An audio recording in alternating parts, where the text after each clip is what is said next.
what makes D3 special is the ability to participate in my team and within the broader community. The perfect ending to a perfect season. Being a D3 student athlete has completely expanded my life. I learned how to lead. I really found a voice. What time is it? It's more about the experience rather than just a sport itself. Without the experience of being a Division III student athlete, I wouldn't be the person who I am today. NCAA Division III. Discover, develop, dedicate.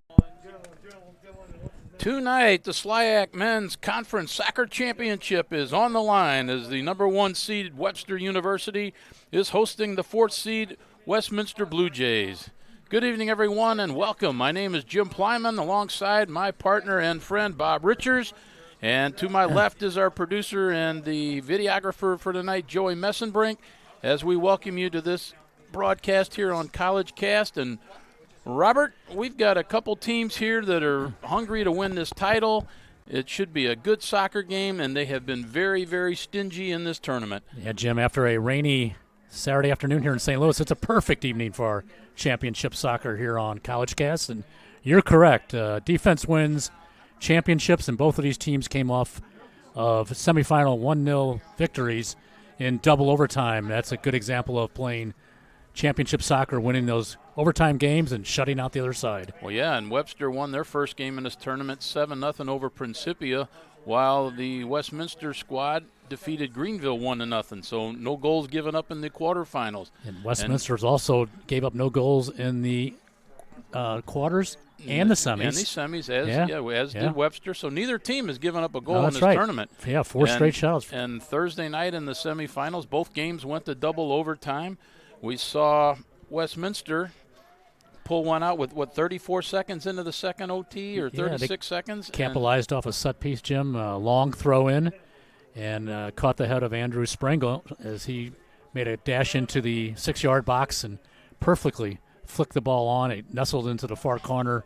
No chance for the keeper, and Westminster celebrates sudden victory with a 1-0 win. And then on the Webster side, it was a 1-0 double overtime win for them, as well as Mark Moore got the game winner on a cross that came from Gabriel, and it came from Jared Gabriel here on this right side. It went into the, inside like about the 6-yard box there, and it kind of pinballed off a couple guys, and Moore was there to put in the loose change there. And honestly, you and I might have been able to put that one in, but, when the ball comes to ground in the penalty area, anything can happen, and that's what happened. And it was a dog pile then for the Webster University team, as they were the number 1 seed. They are 11-1-1 coming into this game, and they will be hosting this Westminster squad, who is 8-4-1, and it should be a good one. We're going to come back. We'll talk a little bit about some of the players we may see and a little bit more about this game here tonight. You are listening to this SLIAC production that is powered by collegecast.com. Drury Hotels is a corporate sponsor of the St. Louis Intercollegiate Athletic Conference. A family-owned hotel chain, Drury provides exceptional values for travelers. SLIAC fans and teams can choose from 3 Metro East locations in the St. Louis area and book rooms for just $89. Choose from Drury Hotels in O'Fallon, Fairview Heights, and Collinsville, which are conveniently located directly off the interstate and near a wide selection of restaurants. All 3 locations are within 60 miles of 5 SLIAC members and offer SLIAC fans and family traveling through the St. Louis area a cost-saving quality stay. For more information on how to book a room with Drury Hotels, contact your school's athletic department and ask for the Drury Hotels/SLIAC Biz Trip number. Drury Hotels, where the extras aren't. And welcome back. We are in Fenton, Missouri. We are at the Worldwide Technology Soccer Park, and we are in the West Community Stadium. It's quite the title they have these days down here, Bob. But we're expecting to be very entertained tonight. And let's talk a little bit about the Blue Jays squad. As I mentioned, they were 8-4-1 coming in this game. They did lose the only game between these two teams. It was 4-1 back in middle of April on the 14th. But I don't think we'll see that kind of game here tonight. No, Jim. When it gets a lot, things get a little tighter in playoff soccer, and I guess Coach Mike Senior from Webster knows that. His team had scored 46 goals and averaged 3.62 going into that game the other night, and it took a 1-0. 1 goal to win that game. So I'm thinking we're going to see a tight game tonight, but we'll see how it shakes out. But Coach Adam Gallo from Westminster, his fourth season. Some of the guys to watch tonight, let's start in the back because the defense has just been so spectacular for them on this playoff run. And goal, Chris Vogt. He wears the number 32. He's done an excellent job of controlling his 18-yard box and really a real presence back there in the goal. Also, who had a nice game the other night when we did this semifinal match was number 3, Sam Heckart. He's a senior defender. He's 6'2". He's a big presence in that center back position. Other guys as I'm impressed with was Zarinelli. He's a wingback. Played a really solid game. As you work your way up through the midfield, you got Wisniewski.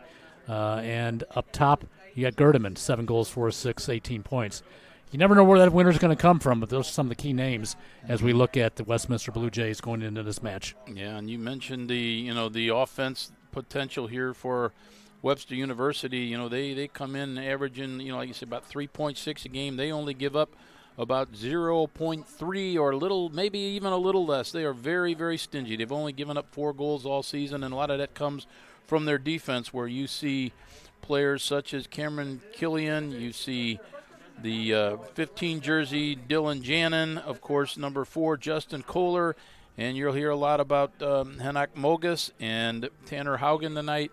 They are very strong, and then up top in the front, you will see Amon Mervin, he leads the team with 8 goals, and he is a nice player to watch. And it's it'll be interesting to see if Westminster can tighten that defense up and maybe frustrate that offense that comes at you from so many directions from Webster. Yeah, what they'll need to do, Jim, is keep their defensive shape, play very compact back there. Yeah. One of the interesting dynamics of Westminster the other night in their semifinal match for Coach Gallo, he brings in 4 or 5 players at a time for substitution, which is at this level, college level, very unusual to bring in 4 or 5 at one time.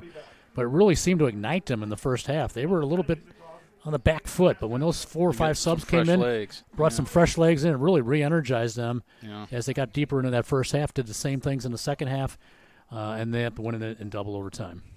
Yeah, and just for the history part of this, Webster has 4 titles to their name. Their last title they won was back in 2012.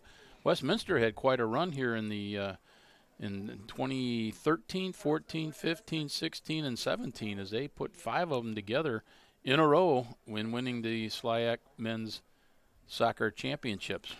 Speaking of championships, the women's was this afternoon. Yes, it was, and we were glad to see that it was. I'm having a.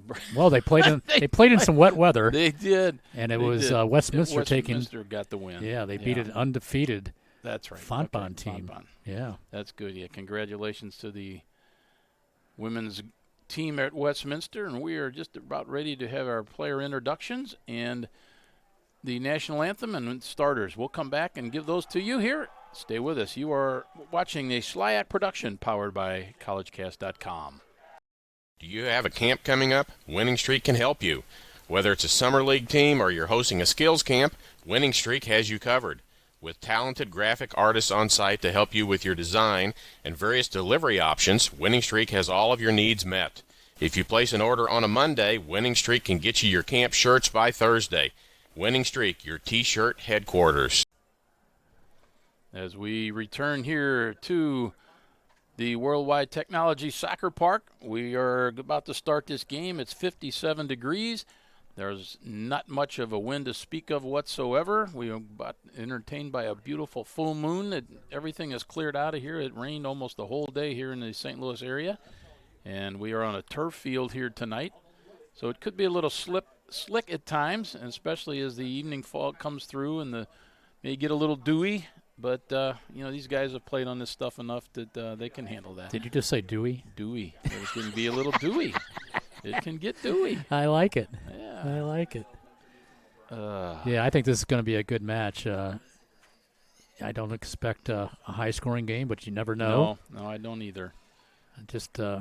I was in Louisville on Thursday, and I was really impressed with Westminster went on the road and played a very good Spalding team. They played a good game. They hit the post in the first 3 minutes, Spalding did, and that would have really, I think, changed the tempo and the feel for that game. But once they got into it, Westminster gave them all they could handle and come away with that double overtime victory. And I'm sure Coach Mike Senior at Webster, the Gorlocks, he slept good after he exhaled. Little sigh of relief there. Sigh of relief. Yeah. He may be thinking, and sometimes, Jim, you and I have been around the game long enough that once you get a game like that out of your system where you really couldn't knock the door down, next time come out there, the ball starts flying in the net. But you know what?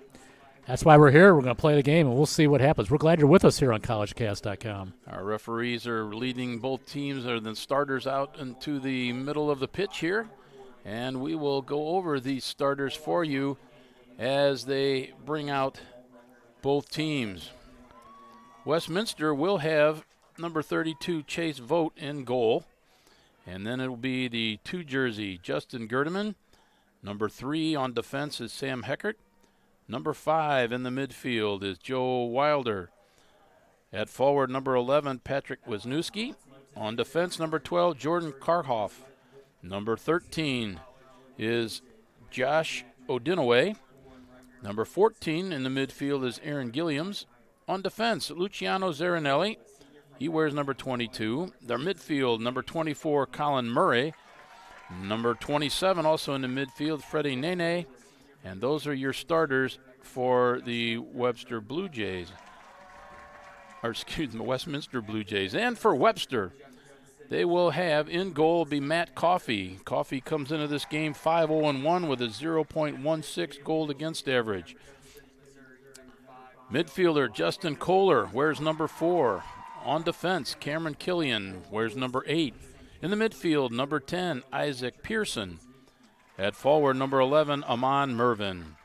Also starting in the midfield, Logan Takazawa. He wears number 12. On defense, number 15, Dylan Jannon. Also at midfield, number 20, Carlos Llamas.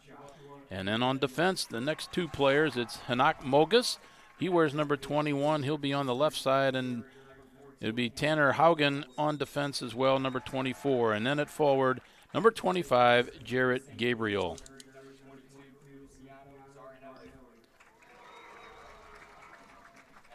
We've got a nice crowd that has settled in here at the soccer park. I got to think we got a pretty good contingent of Blue Jay fans that came over. We sure do. From Fulton.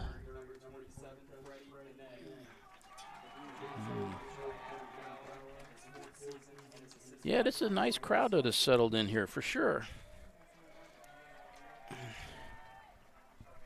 There we go. Yeah, and again, we got about 57 degrees at game time, no wind to speak of whatsoever. And it's nice to see fans at a game, isn't it? It is. You know, at least an outdoor venue here like this, and it's just good to see. A good way to spend a Saturday night watching soccer, and we're in for a treat here tonight. Hopefully we will have the SLIAC Commissioner Dick Kaiser coming up for an interview at halftime, and he can give you his thoughts on how this season has evolved. We had him at the basketball championships, and he was gracious with his time, and hope he comes up here at halftime. Like all businesses around the country, Jim, the sports business was challenged by the pandemic, and he and his staff have done an excellent job getting us to this point tonight. Yeah. So this is Webster being introduced right now. They are in their yellow jerseys with the white shorts and white socks, and the Blue Jays in their dark blue trimmed in white. And again, Adam Gala is the coach for Westminster. He's in his 4th season, and in his 8th season, Mike Senior is the head coach, and he comes in with a record of 89, 47, and 15. And he is 53, 12, and 6 in SLIAC competition. Webster comes in with a 7-game winning streak, by the way. So, they are playing their best soccer, no doubt. And, as we said, they're only giving up, I believe, it's 4 goals Four goals, Jim. And their only loss was against Spalding in double overtime back on March 17th. And as I mentioned, these 2 teams played each other on April the 14th, and it was a 4-1 win for the Gorlocks. And that game was at Westminster. And we will now have our national anthem. Besson, and I'm a member of Delta Tau Delta fraternity. I graduated from Helias Catholic High School, and I found my purpose here at Westminster College. Visit today. Westminster College in Fulton, Missouri.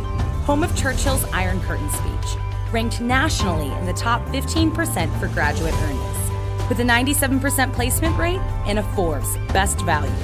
To schedule your visit to Westminster, visit wcmo.edu today.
All the pregame festivities have been concluded, and we're about ready to play some soccer here. And while we got a chance, Jim, let's thank Ben Greenberg, the Sports and Information Director here at Webster University, and his staff for taking care of us as always does a good job, right? Always tops. Top flight. Yes, it is. We definitely appreciate their work, and Ben does a great job, and he gives us enough statistics and things to make us look better than we are. That's exactly right. And then he keeps them coming after each half, and so it's we always appreciate that. So Webster, as I mentioned, they are in the yellow kits, and they will be going from left to right on your screen. Jim Plyman and Bob Richards with you.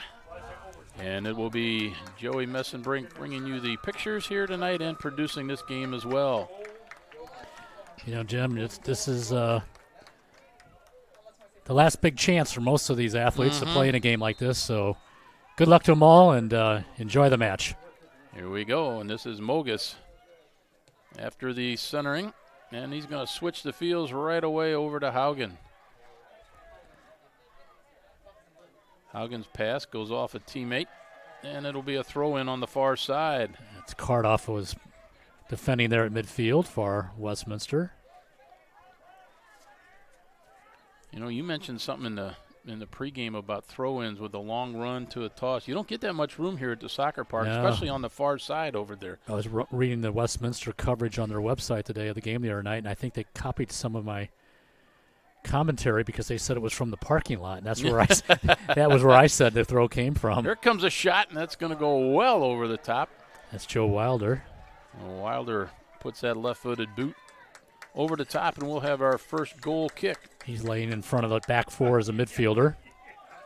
Now the goaltender, Matt Coffey, out of Eureka High School, Eureka, Missouri,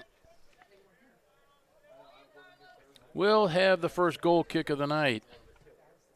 He puts the right foot into it. First touch is handled. We'll say it was a draw there. Now battling here, it's Pearson and Kohler. Kohler gets a block. Ball played up ahead there by Zarinelli into the corner.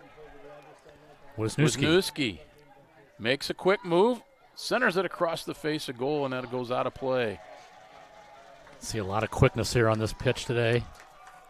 Yeah, it's a quick start. Seems like the Westminster Blue Jays are a little pumped up at the start here. Another goal kick coming up for Matt Coffey. We're glad you're with us here wherever you are watching from this evening. We've had quite the attendance over the last few weeks, Jim, for these college matches. Now making a quick move to the outside, and then the ball goes off the defender, and it'll be Haugen with the throw-in. Little chip near the top of the box. Gabriel can't get a shot off. Zarinelli clears. Hogus. Now Wisniewski along the near sideline. Gerdeman drops it back. Kohler with another block. Wilder lays one out to the far right side, and it's broken up by Haugen. Here comes Mervin. Mervin. Nice job of stretching the defense here. Pearson can't get through a couple of defenders there. As Murray also in that pile defending. Mogus. Pearson. Nice give and go. Gabriel's pass doesn't get through. It goes off of Sam Heckert. And it goes to the keeper, who has his first touch of the night. Chase Vogt comes in with a 1.15 goal against average. And he puts a nice long boot well past the center circle. Hogan touches it first. And Vogt's got a tremendous punch him, and he had the wind at his back in that first half last week. That's Thursday. Amon Mervin with a step. That's a foul. And there's a foul. It is just outside the box, and we're going to have a stoppage on the clock. There's going to be an early card here. I think you are right. The card is shown to Odinaway. Josh Odinaway. So the referee doesn't issue that yeah. early warning. He goes right to the book. Goes right to it. So Odinaway picks up the yellow.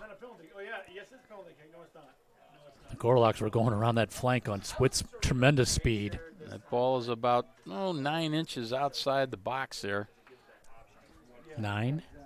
Yeah, looks like it from me. Yeah. It's not a foot. That's close.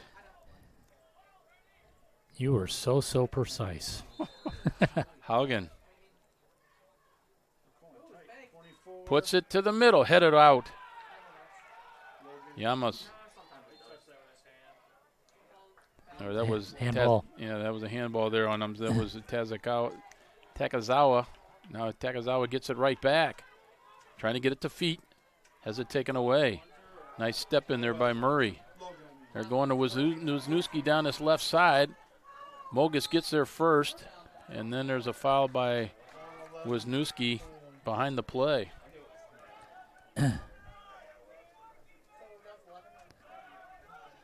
game has started off with some very fast-paced action. Keeper plays it to the outside to Tanner Haugen. Over the top. He goes over to Mervin. He flicks it into the middle. Pearson trying to get some room. And the ball is cleared out of trouble. Takazawa outside to Haugen. He crosses. And that one's going to go off a defender, and it's going to stay in play here on this near wing. And cleared towards the center stripe line. Kohler can't get it past Colin Murray. Those two are going to battle tonight. This ball's headed out of play by Zarinelli. And the throw-in will come from Hanak Mogus. He's out of Parkway North High School. He looks for Pearson. Headed out of the box. Amon Mervin tried to go back to Kohler. That was broken up. There's a slip on the dewy turf there, Robert. See? I told you. Never should I challenge your thoughts on field conditions again. There's a foul call. That one's going to go against the Gorlocks. James Plyman, turf management. Zarinelli is going to leave it for Vogt on the restart. If you're Webster, back up. This guy can drive the ball. It's going to be right near the 18, isn't it? Oh no. 0 for 1 tonight. There you go. He lays it off to the far side. Now played forward. Now they wish they would have done it, see? Yamos gets a head on that one, and it results as a throw-in for Haugen and the Gorlocks.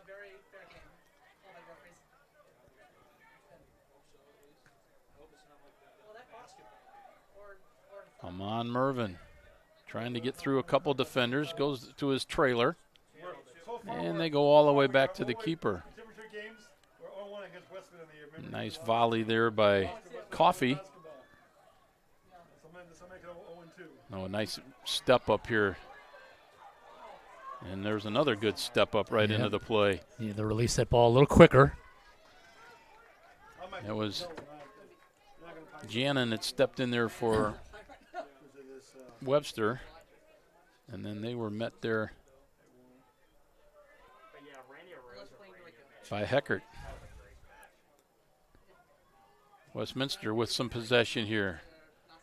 Mogus breaks that up, knocks it out of play, and it'll be a throw-in for Zarinelli here right in front of our vantage point here at the Worldwide Technology Soccer Park.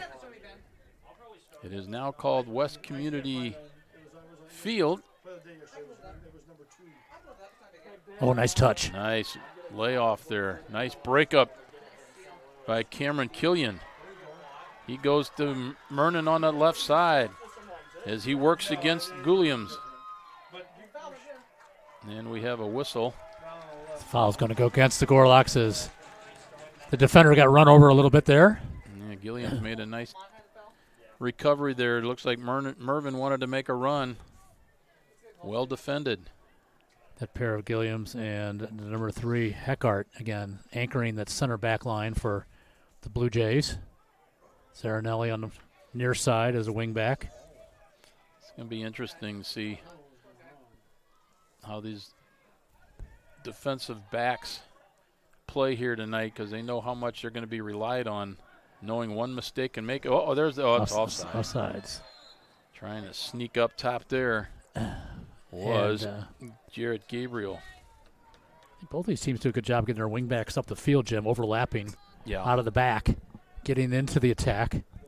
They got some speed. Yeah, for Webster, they will run Mogus and Haugen. This is Zarinelli. There's the long boot that's going to go into the box, and there's a header. It's going to go out of play. Over the end line, it'll be a goal kick for Matt Coffey. 36 minutes or so will be left in this first half as when Coffey takes this goal kick. You ain't kidding. You know what else complained about them? Who played the other day? And he sends it past center.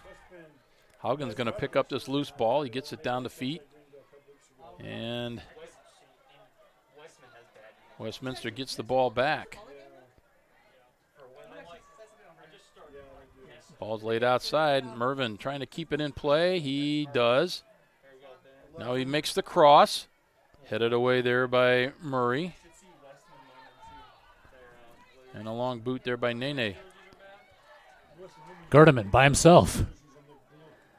Surrounded by yellow shirts there, Jim. Yeah, he tried to get that outside. Didn't get enough on it. Haugen easily broke that up. Now Mogus will work around one. Pearson is met there solidly by Zarinelli. And it'll be a throw-in. Zarinelli wanted to go right away. Now he waits for some help downfield. Zarinelli not only is built solid, he played a very solid game in the semifinals. Now we're going to have a whistle, and that's going to go against the Gorlocks. As Gerdeman goes down. He drew the foul there. Wisniewski wants the soccer ball immediately, wants to set it down, and could be a dangerous piece here. Absolutely. How big are set pieces, Jim, in championship soccer? The Blue Jays win that game in the semis on a set piece. So Wisniewski, I would think, would be looking towards the far post. Unless he wants to crack at the near side here. 3-man wall. Nice Going chip. far post. Punched away by Coffey. Yeah, it was big-time bravery from the goalkeeper. Was, and that's about the only play they had. Now the ball's put right back in, but not enough to the center of the pitch, and that goes over the end line. Yeah, you're right. Big save there by Matt Coffey as Jimmy, he boldly went through that pile and put both fists out. He made a full commitment to get the ball. He timed it perfectly.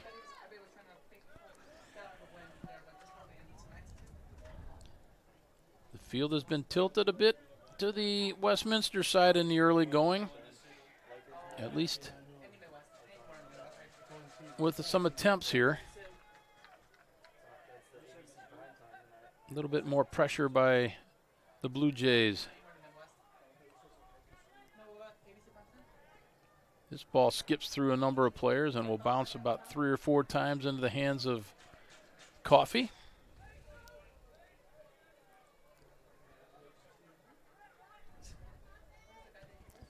In the semifinal game, it was Matt Amick picking up his 7th win of the season. He's got a goal average of 0.41. So these guys have not given up many goals. No, they have not. As we said in our opening comments, 4 for the season. That's just almost unbelievable. Yeah. Got to compliment that back 4, Jim, across the back line there of the Gorlocks. Yeah, they have been so solid. There's a rush. There's a chance by Wisniewski, and over the top it goes. Yeah, that back 4, it's Haugen and Killian and Janin and, of course, Henak Mogus. And then you got Kohler helping out in the midfield, and he comes back and helps, and he gets involved in the offense. Kohler had 2 goals in a Principia game. It's our first substitution of the night. Matthew Cathro is into the game from out of Columbia, Missouri. Replaces at number 12. He takes Logan Takazawa's spot. Cathro played a nice game here on Thursday in their double overtime win. That was Yamas. Lays it back for Haugen.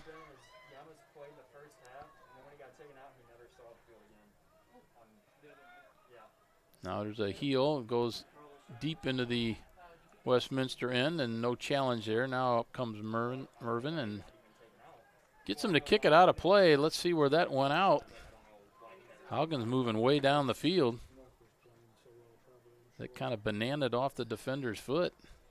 He's going to throw it in, Jim. Boy, that was deeper. Quite a miss kick there if this is where they're going to let him throw it in, and it is. Deep in Westmin territory. That one's going to skip out of play on the throw. And it'll be a goal kick for Chase Vogt. You were right about the crowd, Jim. Yeah. It's great to see folks back out supporting soccer again. I'm sure they're happy to be here. Vogt, long boot. Kohler. This is Janin. Now Mervin has switched sides up top here. Zarinelli plays it wide. Wisniewski can't keep it in play. So it's interesting to see Amon Mervin going from left to right. He's switched sides with Pearson. A lot of seniors, Jim, on this Westminster Jays team. I think it counted up 10 or 11. Many of these SLIAC rosters not peppered with as many seniors as we see in the blue tonight. Zarinelli heads one out of trouble. Nice touch. That was Odinaway. This ball is deflected into the box, and Coffey will gather that up. Rolls it out to Tanner Haugen. Haugen is a junior out of Jefferson City, Missouri. Heckert with the clear. We said the other night, Bob, and Haugen, many touches as he had, we could have gone out to a very nice dinner. So many touches in the game. $1 a touch. There you go. We'd have been eating Burger King. Nah, we could have gone higher. Higher. Yeah. No, he played a good game the other night. Two good teams that have earned their way here to the SLIAC championship match. Yeah, I just don't think we're going to see a lot of goals in this one, folks. Right to the keeper on the throw. That's not what they wanted. Nope. 29-13 to play. First half action. We are scoreless. No shots on goal yet. At least not what I would say was any shot on goal.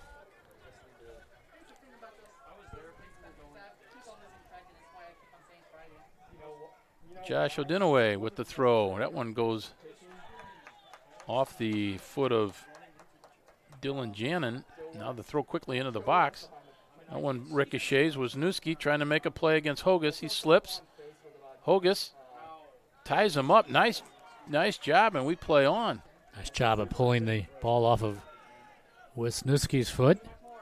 And then Zarinelli throws from midfield. Odinaway tries to head one in the corner for Wisniewski, and he's called for the foul. Patrick Wisniewski. He is one of the seniors you talked about. 5 goals on the season. Now this is Kohler. Justin Kohler out of Waterloo, Illinois. I gotta ask you a question about the Cardinals. So they selling Haugen. individual tickets? Little touch. Look, chance here. Oh. And a little collision with the keeper there. And Vogt is hurt. Yeah. Referee's going to stop the clock. He got that one towards the upper part of his body, and it might have been his teammate. Mervin got locked in there with one of the defenders, and might have been the defender that took him down. We'll take a quick break here, and we'll come back as they attend to the keeper. You're listening to collegecast.com.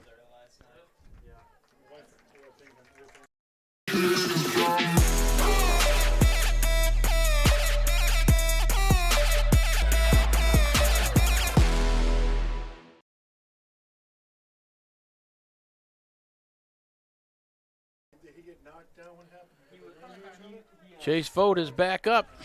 It's good to see. It is. The crowd is. I think it was his own man, Jim. I'm not 100% certain. I think he got squeezed in there and got clipped by his own guy. And Vogt will start things. Here we go. Ball's back in play now. Mogus. Odinaway blocks the clearing or the pass.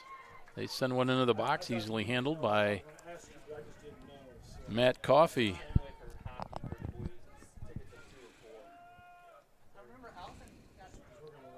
Good boot by Coffey. Odinaway has the first touch. Webster has possession. Mogus smartly lets that ball play out, and we'll get the throw in. Looks like we have a substitution. Okay, and this is Mark Moore, the hero of the night on Thursday. He's got 6 goals on the season, and that 6th one was very big as he got the overtime winner in the semifinal. Can he replicate it tonight? Comes on for the number 10, Isaac Pearson. Vernon with a back heel. Gabriel runs parallel with the... Nice steal. Nice. Now there was nicely ball played there by Webster's defense. That's a nice ball. Can Moore catch up to this one? Moore. It's going to be our first corner of the night. No, they're going to call it a goal kick. I thought Webster got a touch on that, but I was kind of with you on that. But referee's a little closer than we are. He's a lot closer than we are. And no argument from... Nope, not at all. The Gorlocks, so that was a correct call. As Vogt puts this in play, we've got 26 minutes to go here in the first half. We're scoreless. Jim Plyman, Bob Richards with you here at the soccer park. This is Moore trying to chase that down. That's going to ride over the far sideline. And looks like it'll have a throw in for Aaron Gilliams.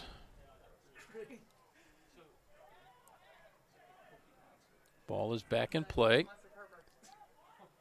Haugen bounces one up. Poked out of play by Westminster. Yep, Sam Heckart, the 6'2 senior out of Jefferson City, Mo. Noah Abraham comes in for Webster as he replaces Carlos Llamas.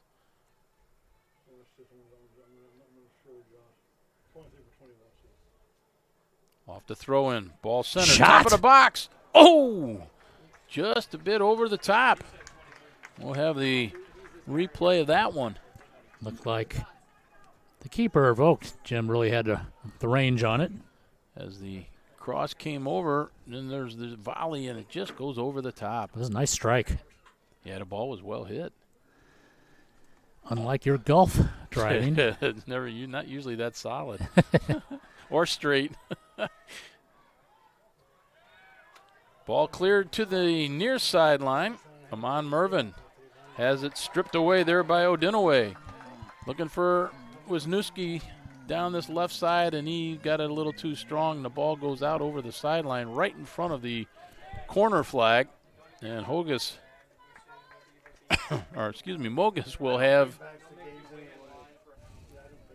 the throw deep in his own side of the field.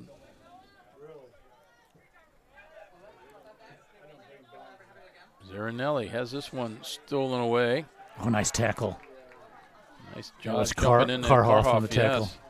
Now the ball, just couldn't get through. Nice defense there by Westminster. Karhoff drives Long to the 18. ball. Headed away. Wisniewski comes back. Challenge there by Kohler. Kohler gets the ball. And this will be Williams knocking it out of play. Haugen wastes no time. Lofts a high throw for Moore. And that one's going to go down the sideline and over the end line.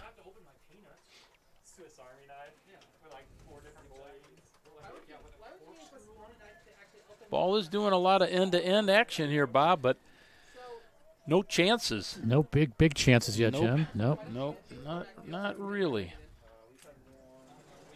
Both teams working hard to try and break down these strong defenses from both teams. And, again, we thought we'd see some great defensive play, and we have so far. Mark Moore. Nice That's cross. the center. Ooh, Mervin couldn't get onto that one. Zarinelli with a touch, get it across out of the 18. Now Wisniewski switched to the right side, chasing this one down in the corner. It's tipped away there by, I think that's Cameron.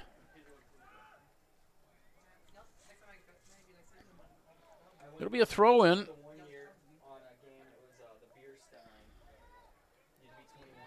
Look for the long throw and the flick on here, Jim. Throw is high. 3 defenders there, tangled up there, and then they get away with it. This is Moore making the run. Looks for Gabriel, didn't get it to him. And Heckert moves it upfield. Nice ball from Karhoff to play it over the top. That's a tough tackle from behind. And not necessarily needed there. Yeah, the referee has given him his one warning of the night. He'll go in the book next time if we see one of those again.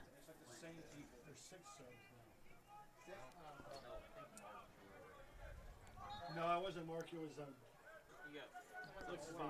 I think it was Gerdeman.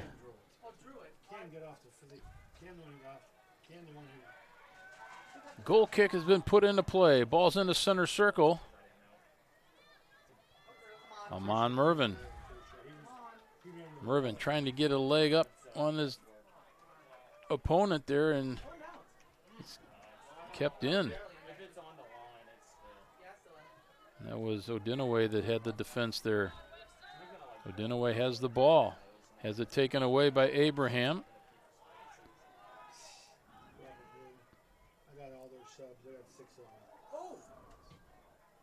Ball is fought for here in front of the press box. Swung to the far side. Haugen. Nice Nice play. move. Shot. Oh! What a shot! What a shot! Oh my goodness! What a tremendous shot for Moore, Jim. Whoa! Here is the replay. It is top drawer. You're not going to see a better shot than this one, folks. There is the shot, far post, just under the bar. Comes with 20:36 left.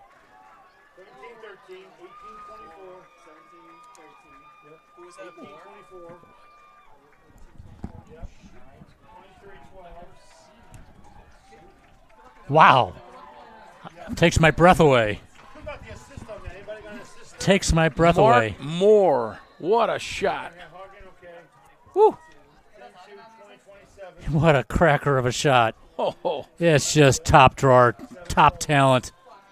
Just an absolute bomb. No chance for vote. No. Wow. Seen a lot of soccer, Jim. I'd put that in my top 10. Oh, that was a shot. Long throw in there by Philip Odinaway. Ball goes straight up, still straight up. Ball is loose, top of the box, and finally cleared by Mervin. Crowd still buzzing on that shot. We're trying to catch our breath here. It's like, holy smokes. Came from that left side over there. I don't know if Haugen moved it forward, but what a shot by Moore. After the goal, Jim, Westminster brought on maybe 4 or 5 new players here. Midfielders, forwards. Yeah, I see that Philip Odinaway is in. Yeah, the number 17 that scored the other night, Andrew Springle, scored in the semis. He's playing the left midfield here in front of us. He had that game winner, as you mentioned. 5 for us for 25. Looks like Jacob Skaggs. That's 10. 24. 24 with the assist. 24. Yeah, okay. And they're going to give Haugen the assist on that goal. Pretty much for sure that came from him. And there's a foul behind the play. Wow. I'll tell you what, if you paid for your mission tonight, you got your money's worth on that shot. That was a humdinger.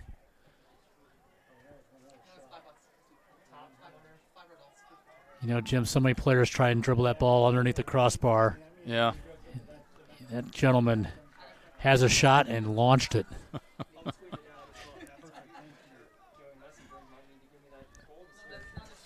Yeah, that was something. You can watch a lot of soccer games before you see a shot like that go under the bar like that. Woohoo!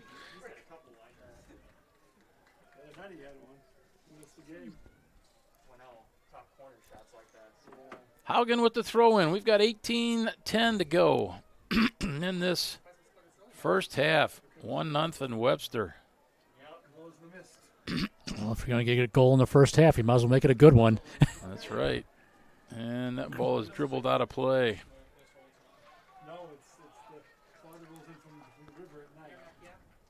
It'll be Chase Vogt.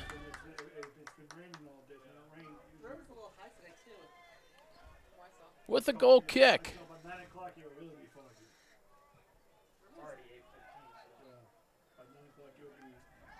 First touch to Webster, but then it's played there by Murray, or Zarinelli. Now coming in from the right side with a step over. Pass into the box, cleared out by Webster. Moore goes over the top looking for Mervin. With speed. Can he get through can he squeeze through? He did. Oh, and the shot is just wide to the left of the keeper. Watch this one on replay. Zarinelli. It's Amon Mervin. Yeah, Zarinelli and Heckert on the defense, but what a nice job busting through the central defenders. Just used his speed there, and, you know, Vogt may have had an angle to where he had to go around him. He might have cut his angle off, but, boy, what a nice attempt there. Here they come again. Speed. He's got a step on him. A chip. There's a shot. Goal! It's in. The ball is in the net, and it's Amon Mervin with his 9th goal of the season, and just that quickly, it's 2-0 on the counter strike there by Amon Mervin.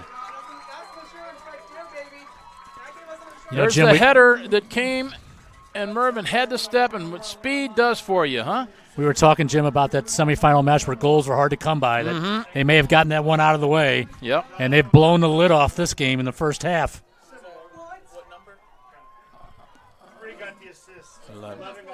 So Mervin gets the goal and the assist from the header from Mark Moore. So as Moore made an impression on this first half with a goal and an assist.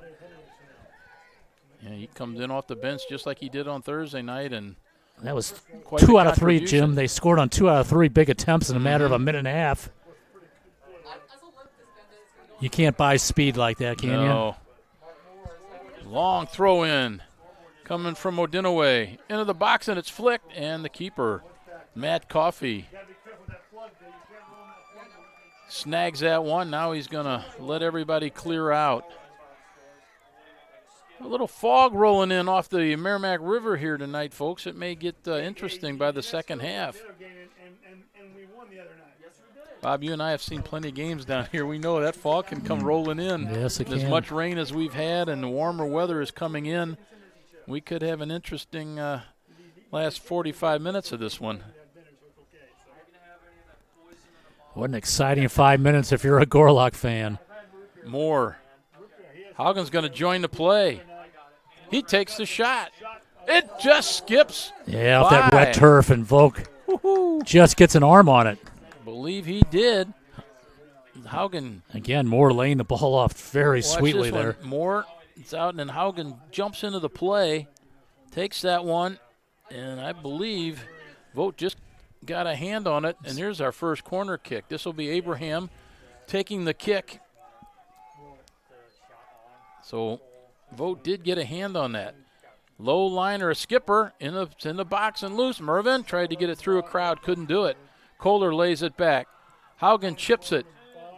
Webster's feeling it, Bob. Oh, they're doing everything right, Jim. Yeah. Just on that last play, you saw the chip instead of a wild, crazy shot. They're doing the right things with the ball. It starts with those midfielders, you know. They've just been spectacular. Particularly Moore. He came off the bench, didn't he? Yes, he did. Yes, he did. Here we go. Kohler. Now Moore battles on this side. Never mention that word, especially when the game's going on. Heckart declared. Yeah. Before the game, it's okay. When the game starts, we don't ever mention it. That's how you don't ever mention no hitter in the press box. So the guy has a no hitter. Or on the field. Now Mervin can't get through. Ball skipping around on the turf here. Now Westminster finally brings it down. Ball played up over top. That's a nice ball. Nice ball off the shoulder. Ooh. Ooh, that's going to be a foul, and they're not going to like that at all. The keeper jumps up, and it gives his disagreement. Yeah, I think that was Philip Odinoway goes in here as we watch this one again. Yeah, he's going to get a card. He goes in Odinoway, and then Coffey comes out, and then Odinoway takes him down. The card has been shown as Matt Coffey is trying to express his dislike of that play, and he is being calmed down by a couple of teammates. No, I don't think we're stopping. I don't know. We'll stop for a minute. You know, the referees put him into the book. Matt Coffey is hot. Just out of curiosity, just stop the clock for a minute here. Doesn't it stop on cards normally? So I don't understand why he didn't stop. But he's not in charge of the that. All right, we're back ready to resume play here. Coffey will put this to midfield. Springle had the first touch there. Westminster keeps possession. This is Williams. Smith goes down, and for the number 23, he's on now for the Jays, Barrett Smith. A nice game in Spalding and Louisville on the semifinals on Thursday night. Plays it wide. They got that going quickly. There's the cross, and it's blocked. I believe that's Moore back there. Ball is way up in the air, and it's going to bounce about half as high. Throw in Gorlux. Well, yeah, last touch there by Westminster. We are down to 12:07 left in this first half. 2-0 Webster. Two very nice goals, especially that first one. If you missed it, you're going to have to watch this on replay, because that was a beaut. You can dream that one up and maybe not be that good. Ball out on the far side. Well, Jim, it's critical that the Blue Jays get to half not down by more than 2-0. Right. If Webster was able to get one more on the board, it would be a mountain too high to climb tonight. Mm-hmm. I believe. Now Abraham needs a little toe poke there. Didn't get it. And it's cleared. Offsides. We got an offside here on Amon Mervin. Assistant referee right on the spot.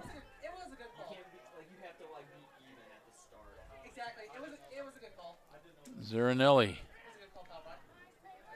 laid it out for Springle, but he was jammed up there by Skaggs. Plays it wide. Cameron.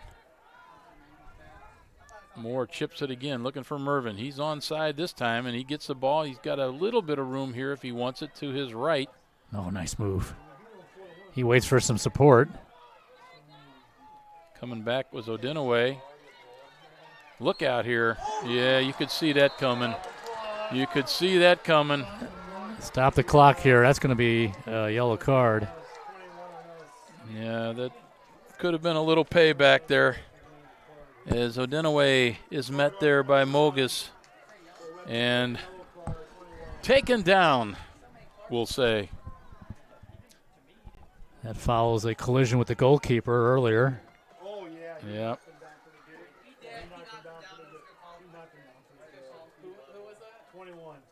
So Philippe Odinaway is up and recovering from that blow. And Mark Moore had come over from Webster and said a little bit to him to try to calm things down. We have 10:28 left in this one. That was a no-doubter. Yeah. I knew how you could just see that coming. Ball played into the box. On the head. Webster gets it out. Now Shot! Shot! Oh! What a save! Oh, Matt Coffey. To his left. Skying to his left there. Watch this replay. It's off the foot of number 5, Wilder. It comes, the ball's headed out of the box, and Wilder just hits it on the volley. Oh, and Coffey just steals that goal away from Joe Wilder. Now Mervin the other way. He's got Moore to his left. That's a foul. He is. We're playing on. We are playing on. It looks like he got clipped from behind. Again, everybody's got a different angle on it. Wilder plays it.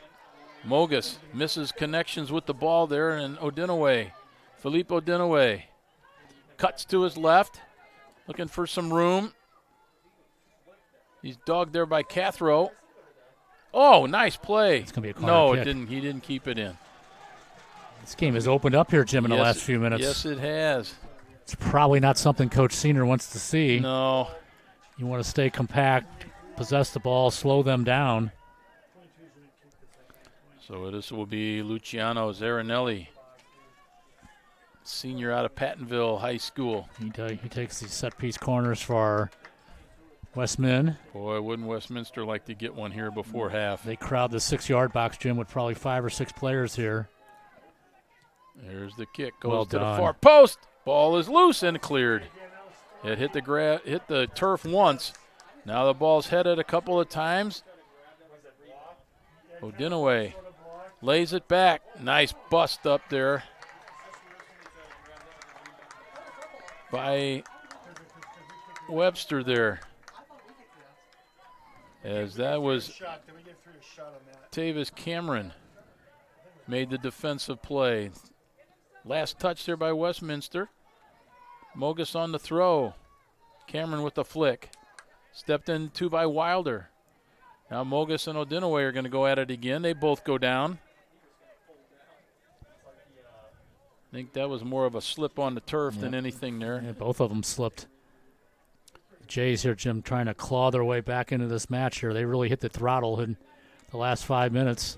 For Webster again, possession is the key to slow them down. Off the throw in, it's headed out of play. Webster gains about 20 yards. There's the throw. That one had to be cleared quickly by Heckert. Nice touch wide by Schulte. With some speed down this far side. Look at the fog starting to come off the turf here. There's a lot of moisture in the turf. There and sure is. Now the temperature's changing.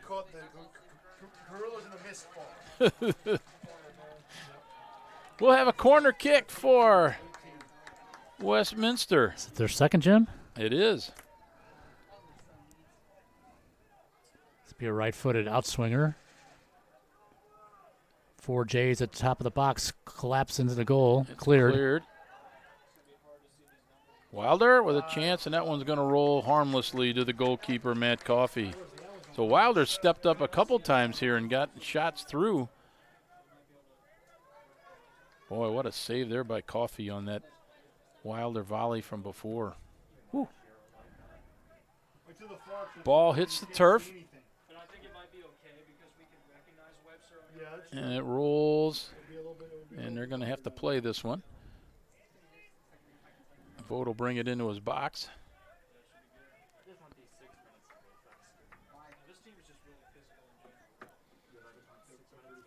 6:22 as he punts this one well down the field. Wow. Yeah, he does have a leg.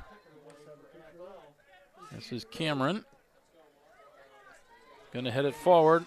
Mervin was already looking, seeing what kind of field he had in front of him before he even got the ball. But then he was challenged there by Heckert. And Heckert won that battle. Skaggs challenges. And he's going to be called for the foul with the boot up a little too high there. He's got the open boot there. So that foul goes on Wilder. Jacobs. 21? 20. Wasn't it? No, 20? It was 20. Okay. That was Skaggs. Yep, that was Skaggs. Another senior. Ball played as Mogus goes to Mervin. And out breaks Webster, and stepping up there nicely it was Dylan Jannon. He just plays a quiet game back there defensively in that center back spot. 19 for 3 for us. 19 for 3. Matt Hooster into the game as he's going to give Mark Moore a break. So Moore only got a goal and an assist while he was on the field. Slow night. Yeah. Slow night. Yeah, not much there tonight, huh? He had that one shot there that had, Oh, nice here's move. a chance. This is Mervin. He never got the shot off. Not really. Got tied up from the back there a little bit. Just got the ball. Looked like it was caught up under his feet a little bit, Jim. Yeah. He beat the defender. Yeah, and Heckert, I don't know if he got him a little bit enough from behind to slow that shot or what. Now Heckert with a header. What a golden opportunity slips past. 4:20. There's a pass. Nice ball. Odinaway had it at his feet but couldn't get control. It's cleared. Abraham goes up over top, and there is an obstruction. Referee's going to stop the clock. Heckert's going to take a card. That is another yellow. Number 3. Yeah. Sam Heckert, the senior, picks up the yellow. They're having a hard time containing Amon Mervin, the junior out of Arizona.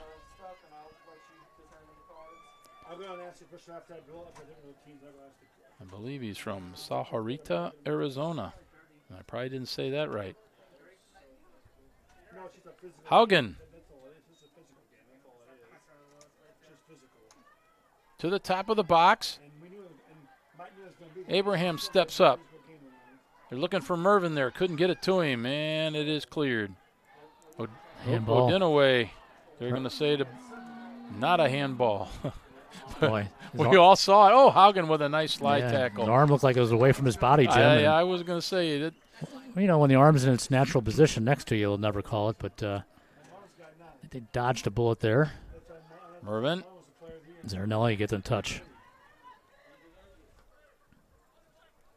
6 for 5 for them. Ball played to the near sideline.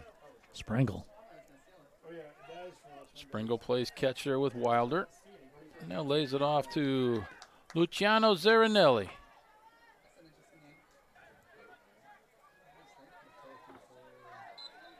And we're going to have a foul. A little too handsy there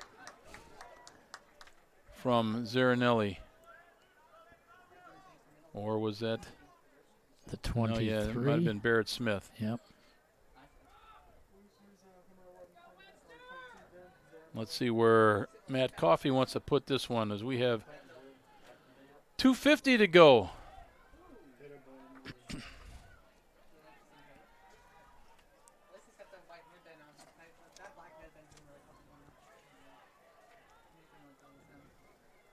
Here comes Westminster. Down the right side. Ball played on the turf. Skips away. Skaggs with a shot. and it's covered nicely there. Going to his right is the goalkeeper, Coffey. Some nice sure hands there.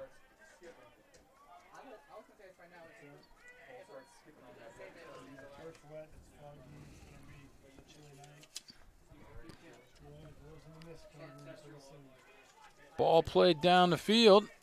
Mervin got a foot on it. Can he keep it in play? No. No, he cannot.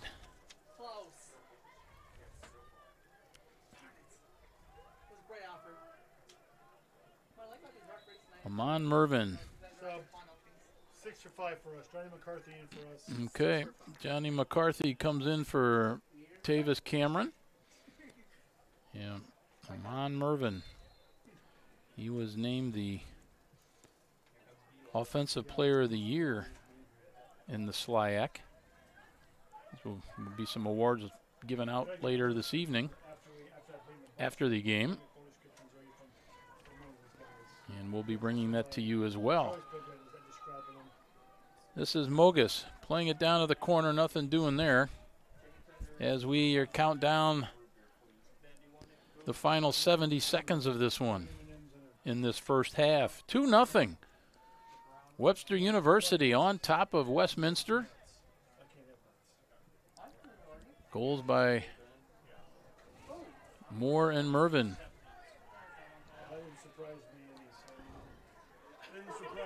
Long ball played there by Williams. Dangerous.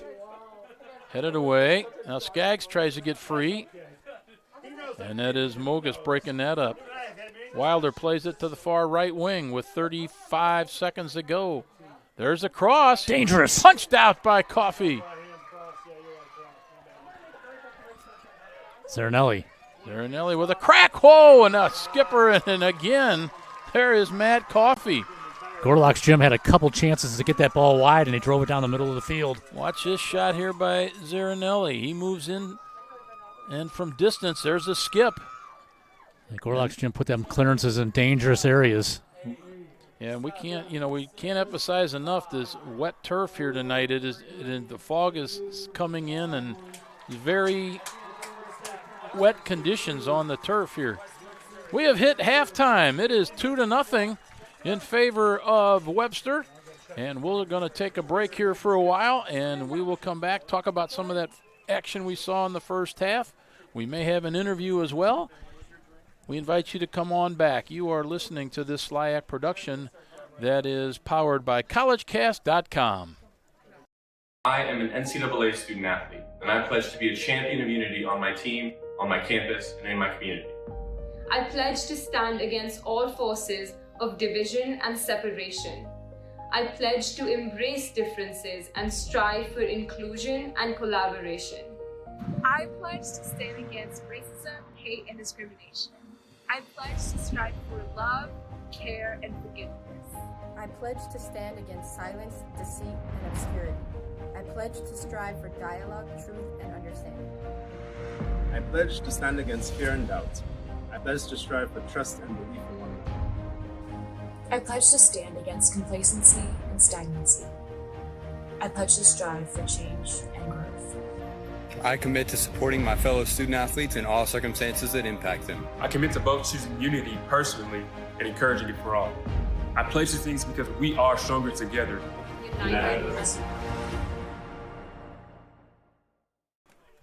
Bob Richards back here on collegecast.com. This is a SLIAC production. We are glad you're with us. It's 2-0 at halftime, and we got the pleasure of talking to the commissioner here at halftime. Is Dick Kaiser. Dick, good to see you again, my friend. It's always good to be at these kind of championships, especially in a COVID year. This is championship number 10 for us this year, so that's pretty exciting because there are a lot of conferences that took the year off, and our presidents and our ADs figured out a way, and we're going to have all 17 done by the end of the spring. So congratulations, Dick, to you and your staff for, I'm sure, putting in some long and hard hours to make the protocols work and make the championships come to fruition like you just described. And I know a handful of your schools have been battling the pandemic here off and on and had to pull some games here and there. But here we are tonight. It's 2-0 as Westminster, the women won this afternoon, and the men are here tonight. So, again, welcome. We're glad to have you. Again, it's You guys have done a great service for us. I looked at the numbers from the semifinal games, and we were averaging 900 a game, and those are people that just can't come for a variety of reasons. And when we get that many people taking a look, whether it's for a minute or for the whole game, it's well worth our time. You know, I've seen some of the numbers as well as you have, Dick, and we've got folks around the country and even around the world watching SLIAC sports. And you've got to feel good about that as they get a chance to view their scholar athletes play the sports they love. Exactly, and if you don't think the intensity level, you may not be able to feel it right up here in the booth, but down on the field, those kids are playing with their hearts out. Boy, this means a lot, and as it's going to turn out, both teams are going to play almost 12 games this spring, so pretty special, really special. Unfortunately, there's no Division III playoffs for the soccer teams, so this is their championship tonight. And as you said, I saw that you were at field level here in the first half. I was at field level in Louisville on Thursday, and these guys play big boy soccer. They're out there running and working hard. Oh, they sure are. It's a the men's and women's game each have its own intricacies. The speed and the power and the physicalness of the men's game is different than the women's, but the women have become more speedy, more powerful, and this afternoon's game that was played in the rain was a real barn burner, 2-1, and when you get an upset, a little bit of an upset with Westminster women winning and Coach Wendy Sanchez, and it's just pretty awesome stuff. I actually got a chance to call Coach Sanchez this afternoon or early this evening, and I surprised her a little bit. I've got to know her a little bit over the last 2 or 3 years. She's an excellent coach and even a better human being. Did you get her to talk? She's very quiet. She's a woman of few words, I guarantee you. So, but she's a special coach, and you guys have done this, but this is her second championship now in 3 years. That's pretty cool. I met her first year, and she took her team right to the NCAAs that first year, and I reminded her of that on the phone tonight. But yeah, she's very humble and fun to work with, and I've enjoyed working with her over the last 3 years. She does a great job. Yeah, she does a great really job. Does. Speaking of doing great jobs, I got to compliment Brian Levelette, of your staff. He always does a terrific job working with us here on College Cast, and I know that you can't do it without him. Oh, there's no main person in our office. There's two people, both he and myself, and we each have our own role, and we count on each other to do our own role, and he does such a wonderful job in the media and Twitter and all that kind of stuff that I don't know anything about, Instagram and things like that. The only thing I even know anything about is Facebook, and I don't go on it. So, but he is just really special, and we are so lucky to have him here in the St. Louis Intercollegiate. And as you say, without him, we'd be sunk. If all of a sudden he were to take a week off and they'd have me be responsible for all this media stuff, wouldn't be much out there. Sorry. I've been around soccer fields for a long time, Dick. How many years for you in sports? Are you willing to talk about it? Oh, sure. We were just talking about that downstairs, that I grew up in the era where we didn't play soccer, didn't even know what soccer was per se, other than we played it in the gym class, and everybody thought it was kind of goofy. I grew up in the football era, and I was in this business before becoming a commissioner. I was in it for 43 years, and 31 of them are an AD. And my first position as an AD, the school had soccer. That was the first time I'd ever really been exposed to it. And so as I look back on my administrative career, I've probably seen 2,000-3,000 soccer games. Now, that may not be pale to what you've done, but for a guy that didn't grow up on soccer, that's a lot of soccer. Well, we're glad you're here tonight watching the beautiful game. We're talking to Dick Kaiser. He's the commissioner of SLIAC, and we appreciate his time. And he's got a busy schedule with these playoffs and these championships coming one right after another. What's next on your list, Dick? Monday, we're teeing off at 8 o'clock for the men's golf championship. We're playing 36 holes on Monday, and then we'll finish it off with 18 on Tuesday. And then we turn right around, and on next Friday, we have the first day of the SLIAC Outdoor Track and Field Championship, and then Saturday it's all day. And then Saturday is also the first day of the Women's Golf Championship, and then Sunday will be the final round.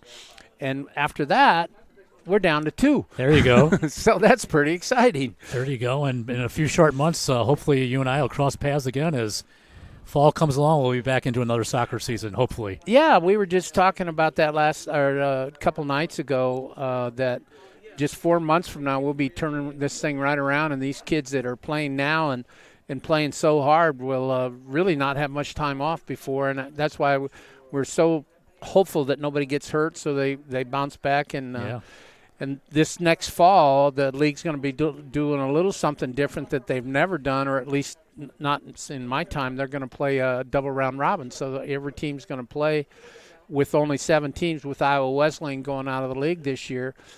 Each team will have 14 league games, so it will be real interesting to see how that works out. It's a little bit like the Premier League in Europe, in England. They play home and away each team, so yeah, it's very much soccer-oriented type scheduling, I think. Oh yeah, and with the way the NCAA allows it, they get 20 dates. So if the 14 are taken up with the conference play, they still get 6 non-conference dates, and usually those are the first part of latter part of August, first part of September, and then once we get with conference, and we'll only have 8 teams in the conference next year.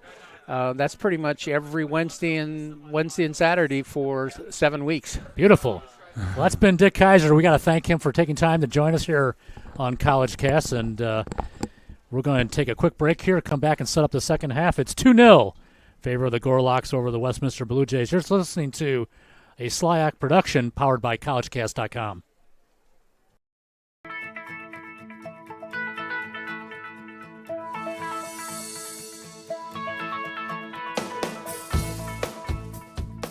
When you're in college, you kind of find out who you are. And throughout your 4 years, you develop yourself with all the different experiences, which leads into dedicating yourself to your community, to your family. So when you're a senior, you're coming out a well-rounded person.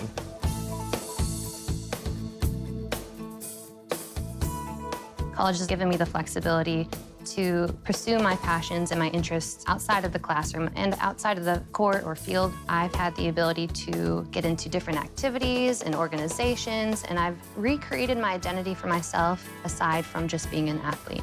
Getting to be involved in a lot of different things, ranging from obviously being a student athlete to getting involved with my campus and my community, and not only being allowed to do that, but being encouraged to do that. The opportunity to be able to study what I wanted to and continue to play the sport I love, to have the professors know me on a personal level, all of those things came together very nicely in one package in Division III.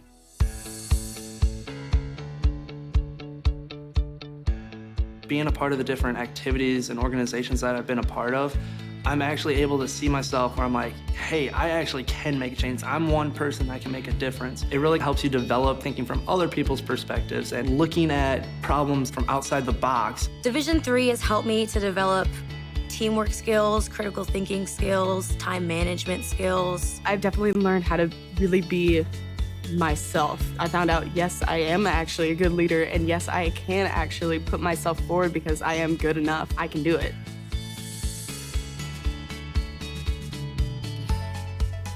Coming in to college, I just wanted to get good grades and to do well. But it also made me realize that I have a lot of different career goals, and I've learned so much about myself that I was always like growing and changing. When I got to college, it forced me to step up and become more of a leader, and I think that was something I had the capability of doing, and forever grateful that being at a Division III school gave me that opportunity. You have to dedicate your time in the classroom, you have to dedicate your time in the gym, on the field, on the court. Our coaches and the entirety of the athletic department, they valued the student athlete going out to community and trying something new and getting involved in campus life. You can get involved in so many different things. So the possibilities are truly limitless for what you can do with your college experience. You can kind of make it your own in the Division III setting. So I would encourage people who want to have flexibility to pursue different interests and passions to go D3.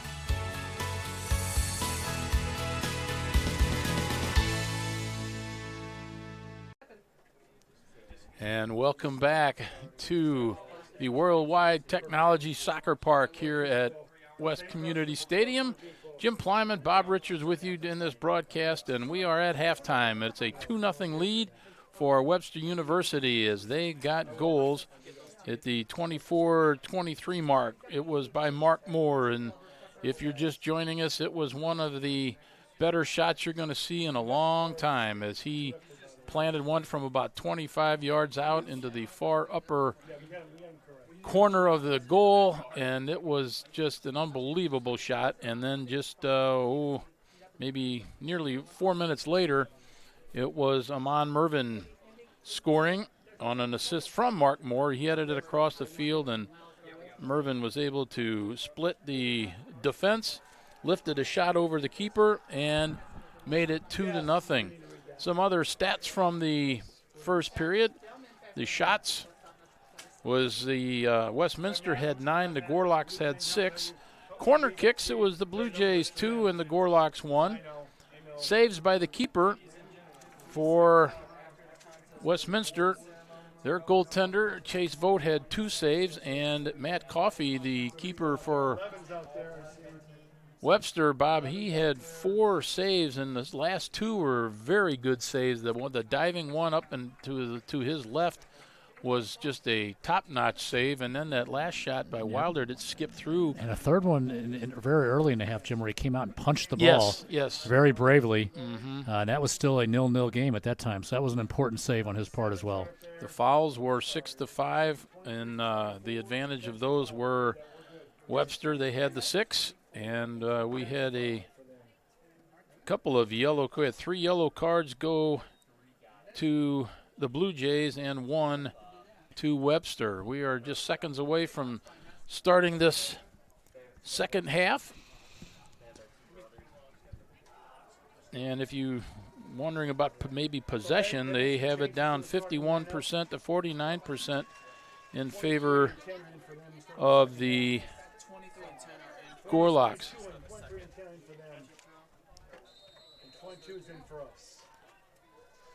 And we're underway here. Just starting, there's a quick foul. That one, we're going to have a yellow card right away, and that's going to go against Carlos Llamas. That was 7 seconds into the half. That makes 5 yellow cards we've seen. That one takes down Wisniewski from behind. As Patrick Wisniewski. And the referee here sending a very early message, Jim, in the first 5 seconds of the half. You don't want this game to slip away from a control standpoint if you're the referee. After the Gorlocks, Jim, you want to play with pace, but you want to play with smarts as well. You know, possess the ball, move it quickly. Nice chip. Does it come through? The ball is loose, and it's just punched out. Another chance here. Mervin coming all the way back, helping out on defense, and then he's going to try to get out of the end, and he is stopped there by Odinaway, but he was the last one to touch it, so the Gorlocks have the throw in. It's nice when you see one of your attackers, Bob, come all the way back down in the defensive box and make a play. Haugen. Nice long throw. The hit from behind as Aaron Gilliams takes the foul, and going down there, got that cracked in the back of the head there. That was Gabriel. And what you do, Jim, is take your patient time here, spotting the ball, doing the reset. As you can see on your screen, the fog is rolling in off the Merrimack River and off this wet turf. And Tanner Haugen will put this ball back in play. Here we go. Haugen, long ball, and going up to get that one is the keeper, Chase Vogt. He had a good read on that. Everyone's going to clear out. This young man has a big foot. Kohler. Now Pearson. Oh, nice through ball. Just a little too high. A little too strong. Looking for Gabriel. There was one Thursday, so I didn't even get food. Then just went down and grabbed it. A low lining, one hopper. 2 quick touches for the Blue Jays. Make it 3 as they play it on the corner, and it goes out of play. Having a little trouble seeing that far side over there. It was Gardeman trying to run that ball down before it got out of bounds. Across the touch line.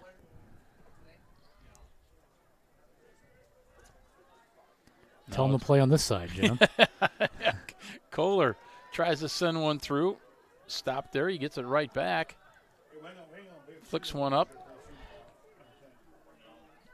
It was Heckart knocking it down by the Jays defense. With speed. Here they come. They lay it outside. Pearson has it taken away. Playing up. Wisniewski. Keeps possession as he gets the throw in. And they're going to make him back it up. Where is he going? Working his way down the sideline. Referee pulls him back to midfield. Yeah, he came back good 25 yards. Ball goes out of play. He was trying to throw it in 25 yards down the field, closer. It went out there, and he was trying to throw it from right there. Ball played to the corner. Chance here. Headed away. Oh, my goodness. Surprised there was no dangerous play called there. No kidding. That was Odinaway again. Yeah, it's a bit of a high boot there, Jim. Wow, I'll say. It's okay when no one's around, but... Nice head out by the Webster defense. Now this one is chipped dangerous. In there. Look out. Goal! And it's in. It's in. Westminster is back in the game. Absolutely. Wisniewski gets the goal. It's 2-1 with 41:08 left. There's the referee's going over to talk to the AR. 23. And I'm not sure. He looks, as we look at the replay, is he onside or not? This is going to be a big, big call here, Jim. Barrett Smith made the cross. Westminster is asking, or Webster is asking. It's going to count. Here it comes again. And a little tough to tell from that angle that we have here on our camera. But it was chipped in.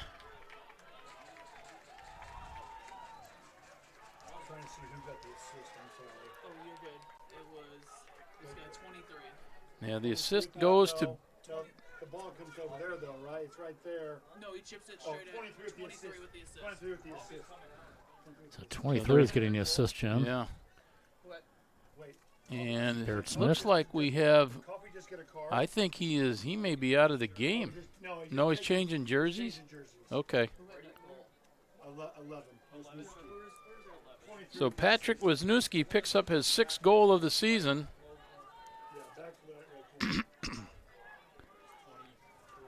We got the goaltender changing jerseys or something yes, here. Yes, he did. He's going to a lime green. And we are not even 5 minutes in the second half, Jim, and this is a whole new game. Only the 5th goal given up by the Gorlocks this season. And we resume play with 41:08 left to go. We got a new one, folks. Well, you're going to see some pressure from the Jays now. Yes, you are. That ball's knocked out of play by Philippe Odinaway. That's going to turn their adrenaline on and their confidence sky high. This one tossed by Haugen down the near sideline. Touched there by Nene. And there is Smith again. Sending it across the field. Pearson comes back, makes a nice play on the ball. Slows things down. Now the chip played forward. Gorlock's desperate for some possession here. There's a foul there. Wisniewski So called for the offense. That was a tough foul there. He's played a physical game, Jim. Yeah, so foul was on the 11 jersey.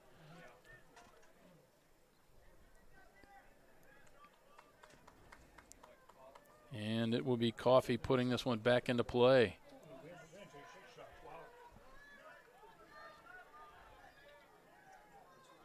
Pearson. Now the ball looking for Mervin. No problem for Volk there. Odinaway down the near sideline. Running there with Nene. Haugen breaks it up. Yamas up again. Twice going to the air and winning balls.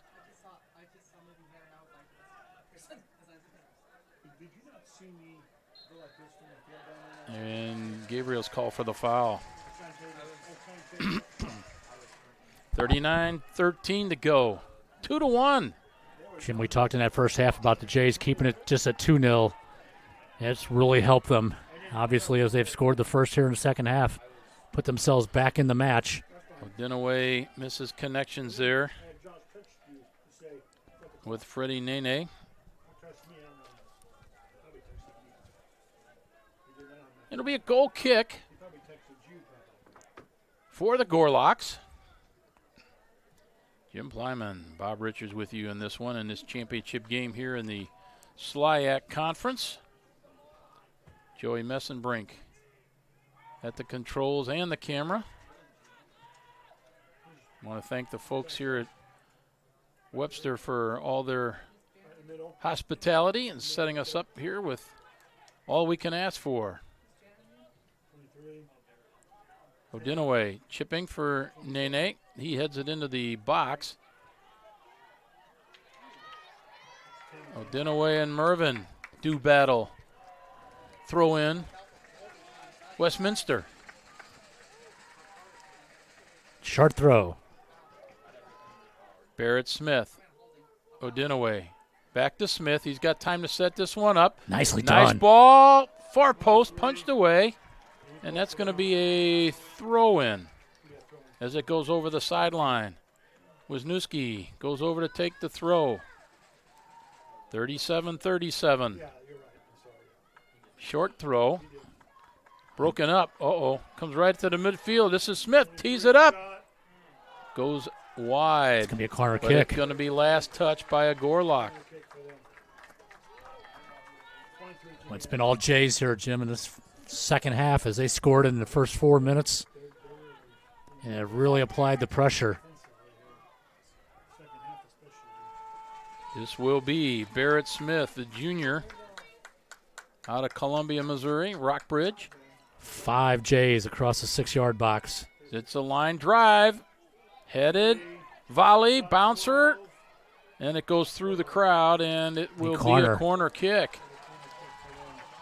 Again, as Bob mentioned, a lot of pressure coming from Westminster here. This time the corner, I believe, is going to go to the left side.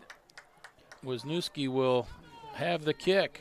You got to compliment the coaching staff from Westminster, Jim, for having to prepare these guys at halftime. They've come out with a purpose. Well, you want that early goal, and they got it. Got themselves back into this game, got Webster on their heels a bit here. Wisniewski with the corner. It's an in-swinger. Punched out by Coffey. Flicked. A little bit more of the midfield play here for Westminster as they get this one. There's a shot. Look out here. Oh, and that just wide. Just wide on the shot there by Gerdeman. Gerdeman turns on the ball at the top of the 18. Looking for that far corner. He's claiming someone got a piece of it, Jim. Off the chest, and then that shot from about, Bob, maybe 19 yards out. He's appealing for in a corner, but what a nice effort from Justin Gerdeman. Nice boot here by Matt Coffey. Goes off of Pearson, run onto there by Kohler, and he's looking for Mervin, the offensive player of the year in this SLIAC conference. Mervin gets it to the middle. Oh, it just missed connections there. Nice tackle there by, I believe it was Zarinelli. Odinaway. That block there, his pass is broken up there by the 4 jersey, Justin Kohler.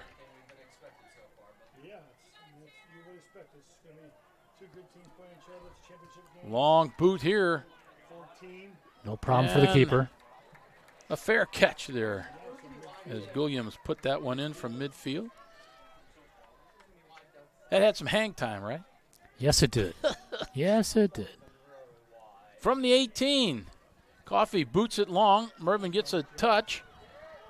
And we have a takedown of Gabriel.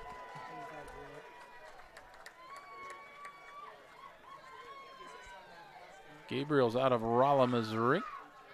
And let's see, this will be an opportunity here.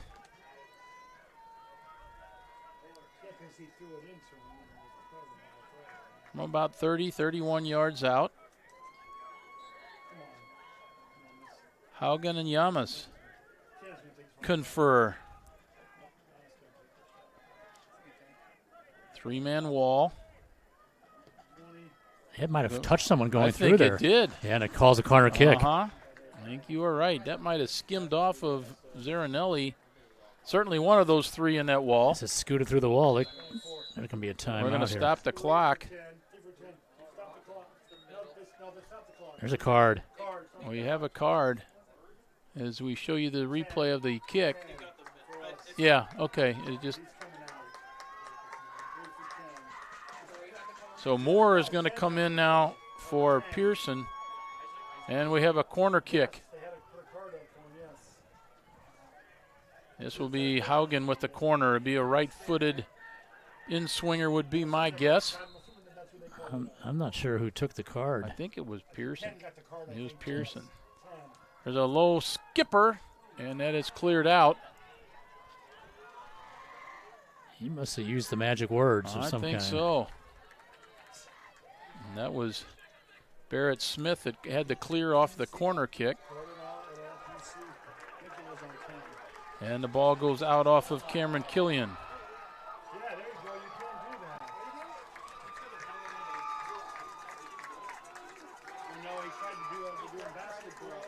And here's the throw in and lost connections. Slippery ball, right? That's right. It's that Dewey turf, I'm telling you. Back to Dewey. Here's Gabriel. Here on the left wing. Makes a nice stop. Makes the cut. Hands it off to Mervin. He gets around two players as they collide. Now near the end line. Oh, and a nice poke away. Mervin's going to need some help here. Corner. He got a corner. Amon Mervin scored his 9th goal of the year in this one in that first half. Webster got the 2 goals in the first half. Moore and Mervin have scored. But it was Westminster coming right back in the early minutes of the second half. You can see, Jim, that Webster's not sending up a fleet of players. So yeah. Keeping their 3 backs. And there's another short one. That one goes off of Mervin and goes out of play. You don't want to get caught on a counterattack off a corner, short-handed.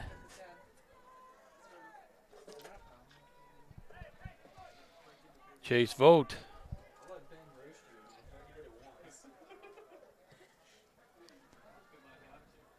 To the center circle. It skips right through there.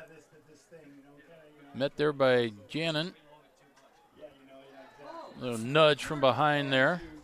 Gerdeman takes the foul. Again, there should be no rush here and putting this ball back into play. They go to the left side for Mervin. That goes off the head of Nene, Freddie Nene. Smart to lead the ball for another player. Every second counts. And we are down to 31-20.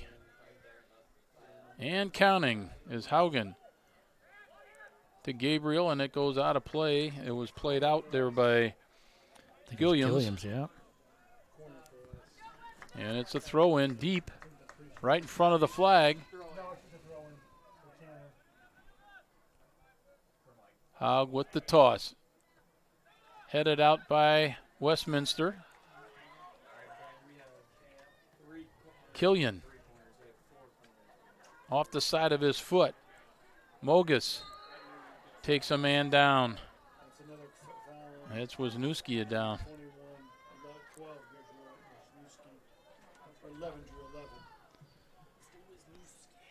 He is the goal scorer for Westminster that's got them back into this ball game. 30-23 to go as we have a restart here. Smith will put the ball back into play. Ball to the box, to the dot, the header. Ooh, Woo-hoo! That's dangerous. That was a skipper off the header. Took Either one bounce off the turf. Yeah, either corner, Jim, would have been big trouble. Yep, and the keeper would have been flat-footed. He would nowhere he could have adjusted. No, it but skipped it went right to him. Yep, there it is. Skipped right to the keeper, Matt Coffey. How dangerous has the Blue Jays been in this half? Ball goes off of Westminster to be a throw-in for Philippe. Nope, now you're going to lead it for Smith. Smith to the corner with it. Haugen heads it. Kohler can't get it out. Gets some little help from defense. Nice cross. Oh, off the shoulder. Mogus is there to meet him. And a clear. Zarinelli runs it down. Keeper, nice play there. He just eludes Gabriel there. That could have been trouble. Here comes Gilliams. Nene. Back to Smith. Smith plays it along the near wing. Haugen plays it out. And it'll be a throw-in. Big substitutions here, Jim. 24 for 23, 18 for 13. 5 Colin players. Murray is into the game. 5 for 12. 24, 18, 5. 20 for 27. 24, 18, 5, 20. And 7 for 2. And 7 are the 5 new. All right, a lot of new guys in. Skaggs is back on. Yeah. I think Springle came back on. Long There's throw. a throw. Ball is laid out of the box. Now this is a high chip floating in and up going to get it is the keeper Coffey off of the put in by Aaron Gilliams. One of the things I've seen in the second half, Jim, is that Webster's not pressuring the ball up the field as much as they were in that first half. They're really absorbing the pressure more on their final third, which is dangerous play. That's a nice ball. Yeah, Yamas couldn't get it down. Now Webster going to have to play. Coffey's going to just have to lay it out of bounds. And it'll be run on to quickly here by Jacob Skaggs. The throw. Nice touch. Odinaway trying to keep it in, and he's going to earn a corner kick as that's last touch by Cameron Killian. It'll be a corner kick. By the time they get this off, we'll be at the 27-minute mark that will be left here in this second half. Wisniewski's coming over to take it. He'll put the right foot on it.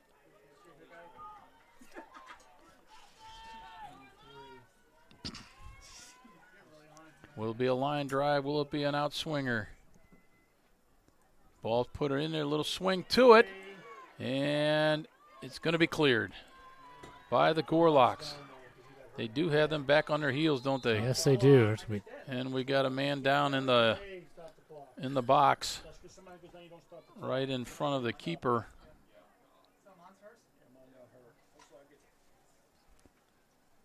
Is that Mervin? Referee's going to bring on a trainer. Yeah, it is Amon Mervin. We'll take a quick break here. Stay with us. You are watching this SLIAC production that is powered by collegecast.com. Do you have a camp coming up? Winning Streak can help you. Whether it's a summer league team or you're hosting a skills camp, Winning Streak has you covered. With talented graphic artists on site to help you with your design and various delivery options, Winning Streak has all of your needs met. If you place an order on a Monday, Winning Streak can get you your camp shirts by Thursday. Winning Streak, your T-shirt headquarters. And we are back as Amon Mervin come out worse for wear off that corner kick.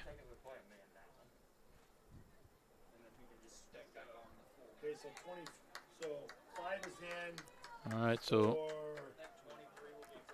Tavis Cameron is going to come in and replace Mervin. 25 is right there, so he placed Mervin. Replaced Mervin. 5 for 11. Mervin's going to sit down with the training staff here, Jim, and see if he can get his wits about him. 17 for 10 for them.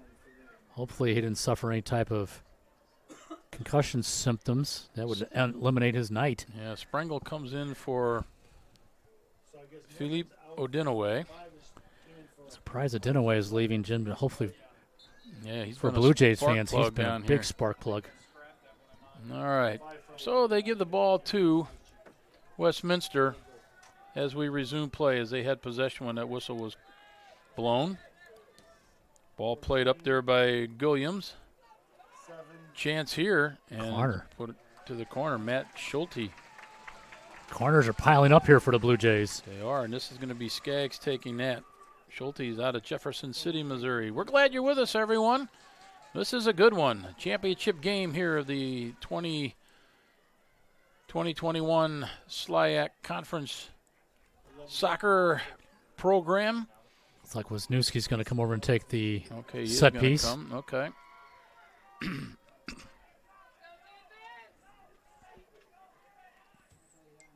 Get a little floater into the box last time. See how he wants to play this one. The arm goes down. Header. Dangerous. Ball's loose. Oh, and taking it off a teammate's head. I like that. This is the keeper, Coffey. Picked that up right off the noggin there. It looked like Sprengel got the last touch on that for Westminster. They win this kick, and here they come again. Skaggs. Haugen got a piece of it. Nice job sliding in or win that ball. And his keeper, Matt Coffey, says, let it come through. I got it. Not much. Bob, I think you're right. Webster's got to get a little more aggressive here. Well, Jim, their midfield is laying back on top of their final four. They've just not pressured the ball up the field here.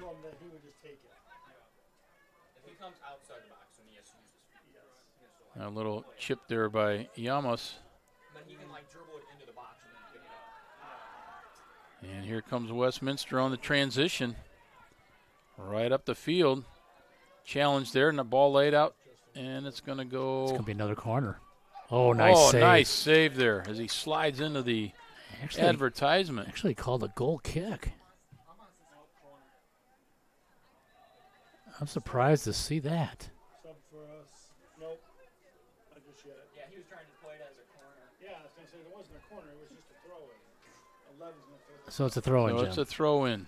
Deep. Nice job saving the ball from going across the goal line. Long throw. Cleared out of the penalty area. Westminster still has it. Ball comes in, blocked at the box, right at the top of the 18. And a run here. Got to get the ball wide. And they do. This is Moore. Moore just inside the box. Moore nice lays ball. it back. Chance here, deflection. Just past the post. Just missed. That should be a corner, right? I don't know if he got a touch on it or not, Jim. There's the replay. Moore lays the pass off. Yeah, it is a corner. There's the shot. The deflection, I only say that because the ball had so much spin on it. Yeah, the way the ball jumped off the defender. Yeah. First time we've seen Webster apply pressure in a while. Here's the corner kick. But you also had food, though, too. So but it still happened.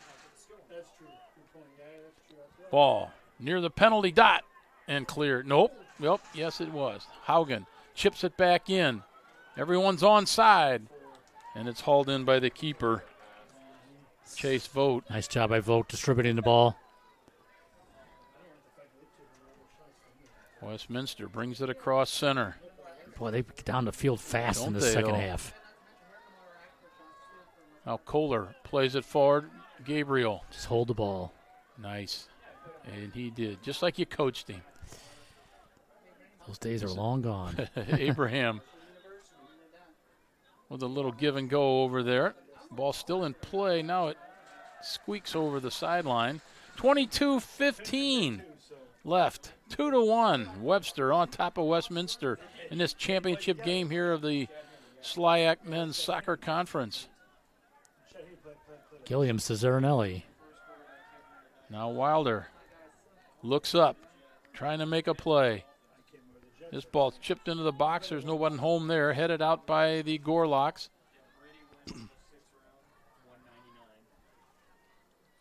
Wilder plays it forward. He gets it back.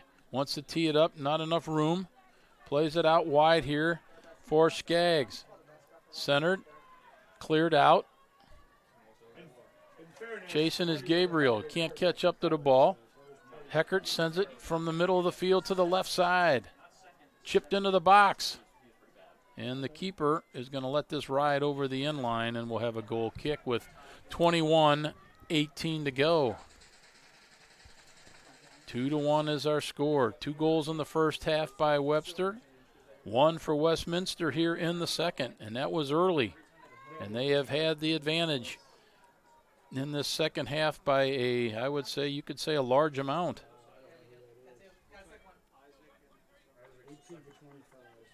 Matt Coffey puts the ball in play. Flick there. Mark Moore can't get possession. Gabriel back for Cathro. Nobody home on his pass. Now Kohler wants to challenge. Nice job holding the ball in. Nice save there by Aaron Springle, Andrew Springle. This one goes off the side of the foot and out of play. Yep. Excuse me, Springle tried to keep that one in but couldn't. It's like James Carr, Jim, coming in for the 25, Jared Gabriel. Gabriel leaves, and is it 18? Is it? No. Let's see. Is that Hooster? Let's see here. 18, yeah. James Carr. Nice ball. Moore got an open net. Oh, it's going to score. Oh, and they got back. It's cleared off the line. Wow. He had the keeper beat. Boy, little overcommitment there by Vogt. Almost cost him. Just need a little more heavier touch there, Jim. Here is the replay of that. Moore gets over there and just too much angle there as Vogt got out of the box way too far. And Moore just didn't have enough oomph on that one. Substitution coming on. Pearson's coming back in. Boy, I think Vogt just got a little lost on where he was there, Bob. On the throw. Heckert gets up over everybody, gets a header on it. Ball is played to the far side, and this is Zarinelli. Hogus.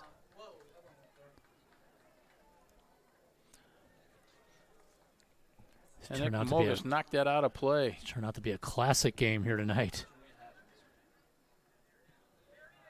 We haven't seen Mervin come back in since he went out on that injury after the corner kick. Still trying to. Yeah, he's trying to walk it off over there. Skaggs, nice body move there by Andrews Springle. Here's a nice tackle and a nice cross. And a clear. There's that open midfield you're talking about. No one there for Webster. Heading that one out of trouble. That was Jannon. That's where you just want to get some of these midfielders, Jim, a little further up the field again. Yeah, they got to pick up some of this area, like right there. Can't wait. Oh, here comes Moore. Nice Moore job. Lays it to Kohler. Kohler trying to sidestep Colin Murray. Lays it off to Mogus. That's the kind of possession the Gorlocks need. Pearson. Oh, Pearson goes down. That's a heavy foul. Yeah. Pearson was going to get the return pass, but he was stopped there in his tracks, if you will. And the foul was called. It'll be Hanak Mogus taking the restart here.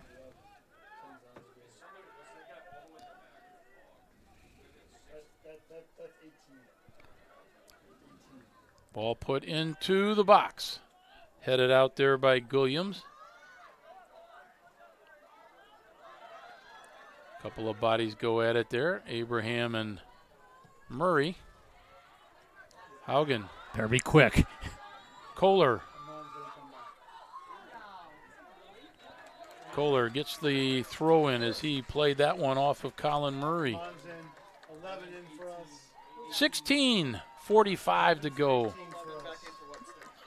All right, and here comes the Offensive Player of the Year, Amon Mervin, back into the ball game. Jim, we see Good to see him come back. See about 4 or 5 Westminster Blue Jays getting ready to fly into this game.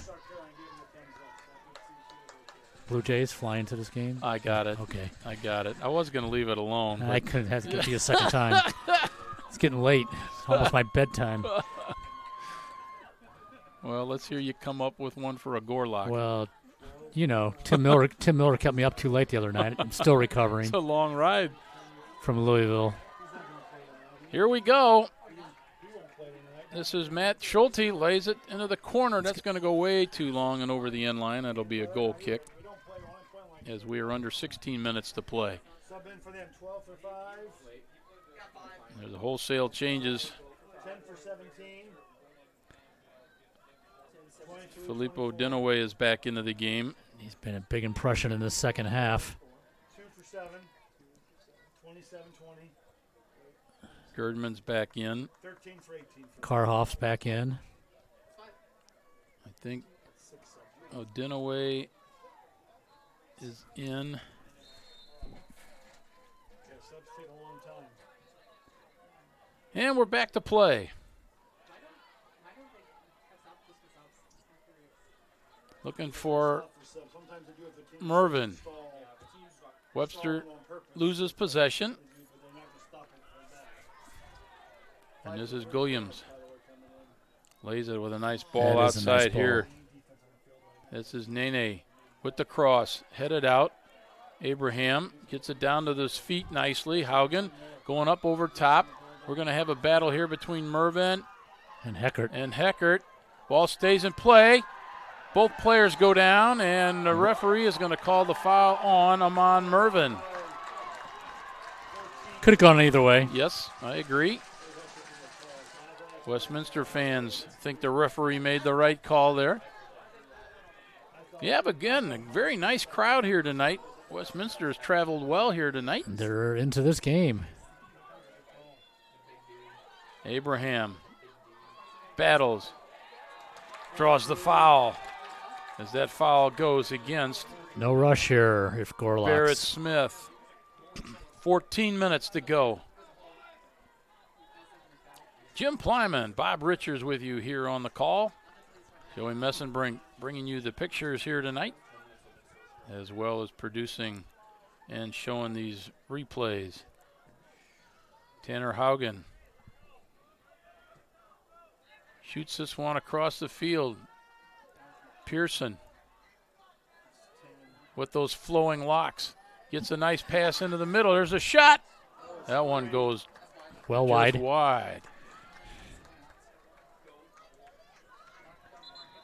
Sub in, 5 for 3. 5 for 3. Tavis Cameron coming in for Mark Moore.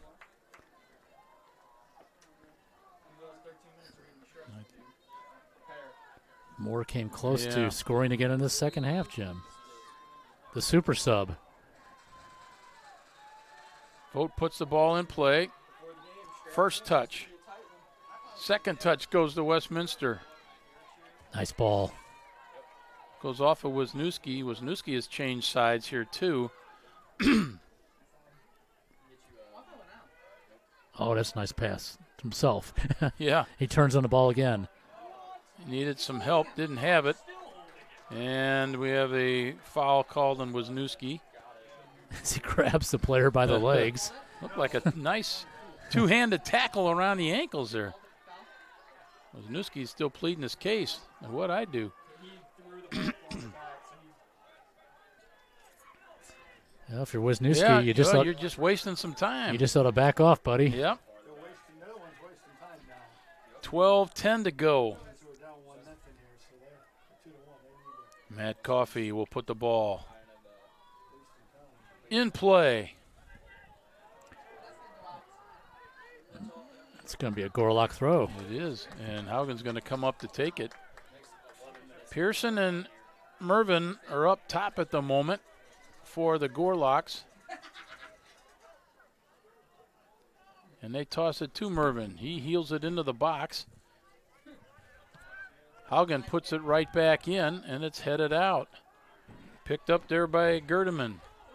Gerdeman's taken down, and we'll have a foul. Oh, no, Gerdeman, actually, he committed the foul. Yeah, I agree. Okay. Gerdeman just fouled through and got him.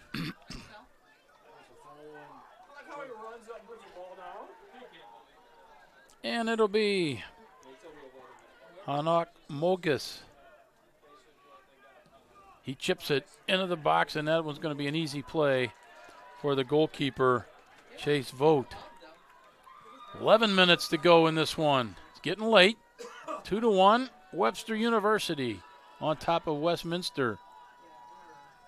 They're going to lay this one. Nope. This is Heckert. Cross center. Zarinelli plays it to Smith. Barrett Smith chips towards the penalty area. Goal into kick. The box, and it'll be last touch there by the Blue Jays.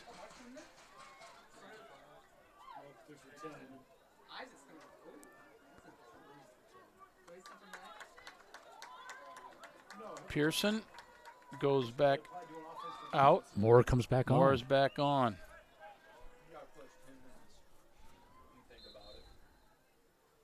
And it'll be Matt Coffey with the goal kick as we near the 10-minute mark. Abraham got a touch on that. Moore shields. Looks for Mervin. Now Moore. Two players coming after him. Nice slide tackle. Nice done, nicely done. Moore recovers, sends it in, and Mervin goes for the bicycle kick, gets tangled up, and he's going to draw a yellow. He was trying to do the bicycle kick there, Yeah. Jim. And the feet got a little high, I guess.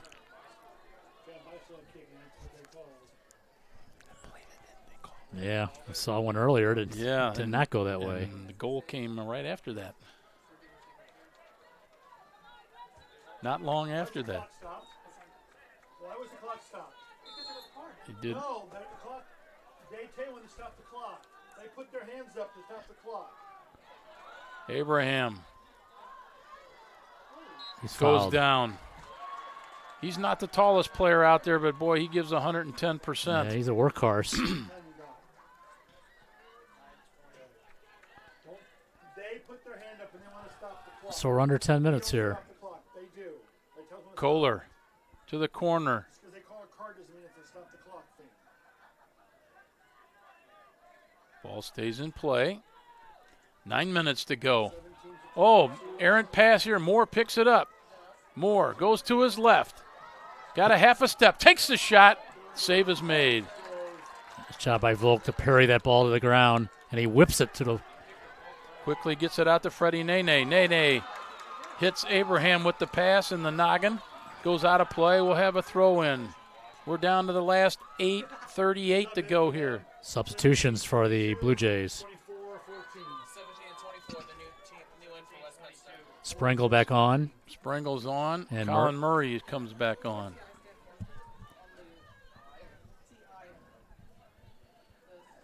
Gilliam's had a good night, leaves the field. Barrett Smith had the throw. Moore can't get it away from Smith with a spin move. Mervin comes back to help out. Cathro is in there. Now Kohler is in there. No, they sent to me wrong. Odinaway. The Nene. Dangerous here. Oh, blocked there. Got Moore open on this side, and He's there's the onside. lead pass. He is good. One defender back, and he gets there. Nice play there by Karhoff. Webster saw him open, though. That's what I saw, too. Yeah. I was in my head, I'm going, get him the ball. Now Mervin can't get onto that one. Cathro was screened out of the play. Abraham's going to get called. No, it's going to go the other way. Elbows were up. Watch out here for Wisniewski. He's had a few problems with the officials here tonight. They're going to have to keep him away from the official.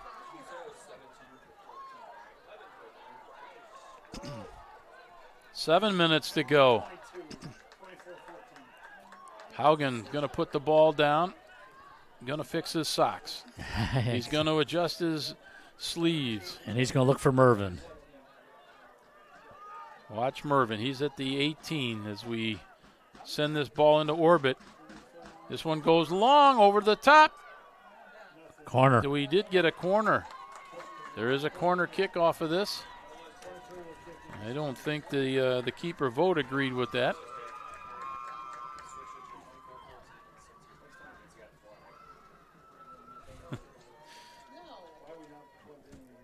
On the corner kick, it will be Abraham. Short. With the short kick. Ball is crossed. Headed. Oh, just past just the post. Missed it. Amon Mervin. Here we have this on the replay. Here comes the cross. Yeah, the keeper has mercy there, Jim. He did. Mervin, there's the header. Now it's Mervin. Nice tackle. Nice tackle there by Nene. And we're going to stop the clock here.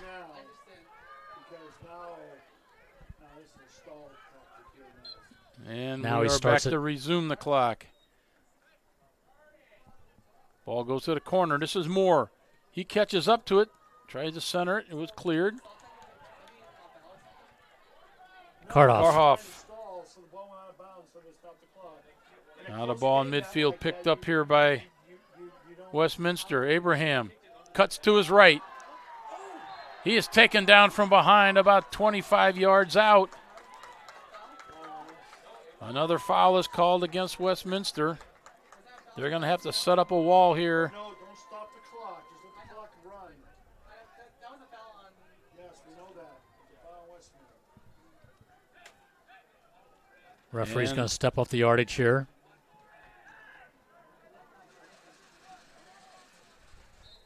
One of the options here, Jim, is just to lay the ball off and take it in the corner, and hide the ball over there near the bleachers. There's a shot. It's blocked up by the wall. It goes out of play, and we'll have a corner kick. Other than a goal, that's the best scenario the Gorloks could have hoped for. Our referees tonight, Justin Tomasic, Lichik Skauya, and Raman Minov.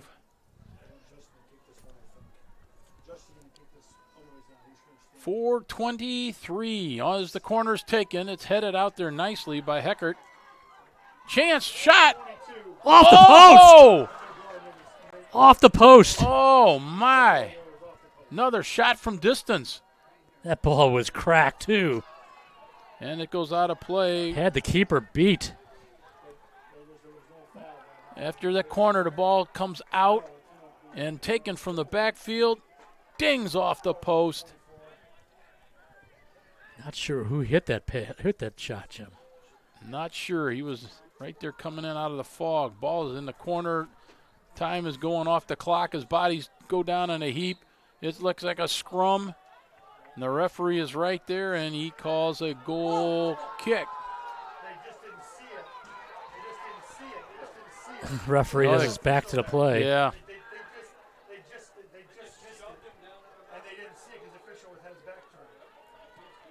Well, they called it a foul somewhere along the line there. Haugen gets ahead on that one. Nene plays it forward. Mogus clears. That's where if you're both teams need to keep their poise here, Jim.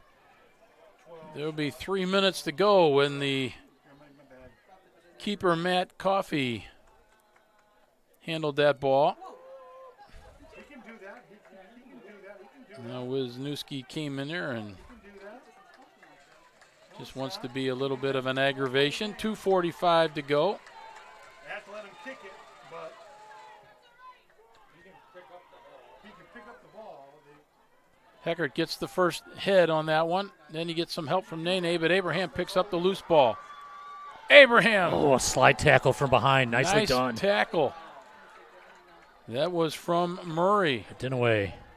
Dinaway with 2:23 to go. Another nice tackle. Haugen from behind with a nice takeaway. This one goes over the top to Mark Moore. He's onside. Moore's got Mernon to his right. There he is. A chance. Sets it up. Oh, and it's blocked and then brought in by the keeper. What a block by Heckert as he came across and made that play. Wow. Mervin just took 2 minutes to go. A little too much time there, Jimmy. Yeah, there's a pass. He sets it up, and the shot doesn't really get through. 1:50 to go. Nice job sending the ball wide. Ball is over in the fog.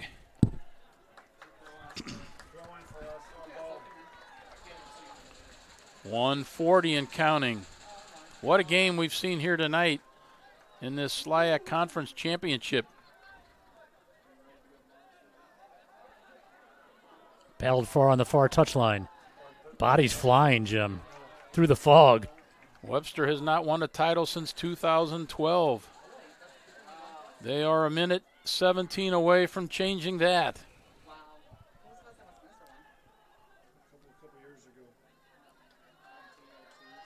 Needing a cross, Westminster keeps the ball in play. Nicely done. Ball's down in the corner. And taken out. And we have a foul, and that's... It's going to go against the Blue Jays. Yes, it is.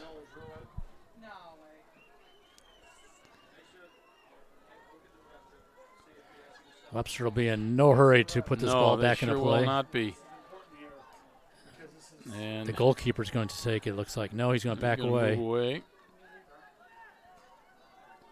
Jannon, I believe, is going to put everything he's got into this one. We're down to 26 seconds. Mervin trying to squeeze through some defenders. Just needs to hold the ball. Take it to the corner. Abraham nice takes play. It to the corner. That's what you want to do. 13 seconds to go. Just stand on the ball in the corner. That's the ball game, James. It's going to do it.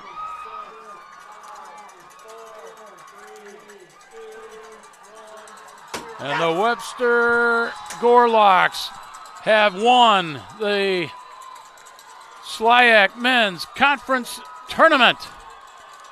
A 2-1 victory as they have the big celebration here in midfield. What a win. As we congratulate the Webster University Gorlocks on a season as they end up 12-1-1 on the season and champions of the SLIAC Conference as they gain their 5th title in school history. And, Jim, you got to compliment the Westminster Blue Jays here as they played a terrific second half. They came back onto the pitch after halftime with the right mentality, got an early goal, put themselves back in the game, applied a lot of pressure in 2/3 of that half, and really had to push up the field to try and get the equalizer. Ends up 2-1. It's just a classic championship match here this evening. Yeah, Bobby, it was a fun game to watch. It got physical at times. We saw some excellent soccer. Well, you see some good sportsmanship here as both teams yes, we do. Congratulating each other on a well-played match.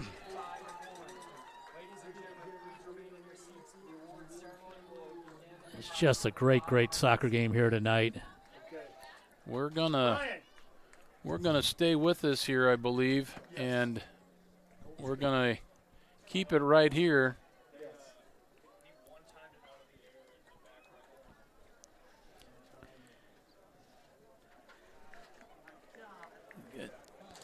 Well, Jim, the Gorlocks absorbed tons of pressure there in the second half and hang on for this 2-1 win. Yeah. Westminster came in with a nice game plan, And a very impressive second half to get themselves back into it.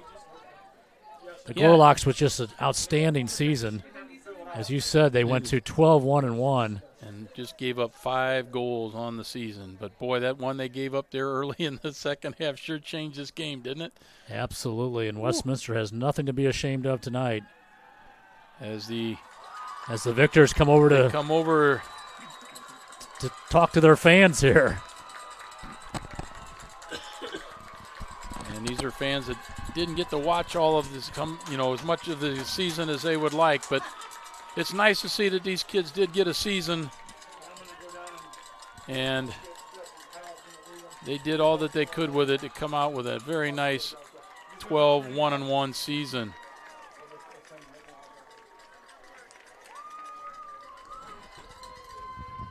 You got to say, too, that their goaltender tonight, Matt Coffey, he made some big saves, some in that first half, really. Yes, he did. That were quite impressive as well. Yeah, he dove to his left. Before that, he made a nice punch out to clear the ball out of the 18. Made a ball that skipped across the turf and made a third save in that first half. Yeah, he just you got to certainly mention his name in this game for sure. How about Moore, the effect he had on this game tonight? Yeah, he comes in off the bench with a goal and an assist.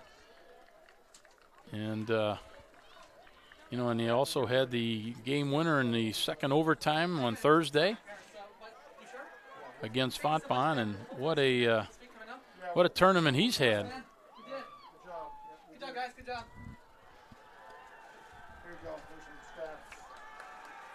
Thank you.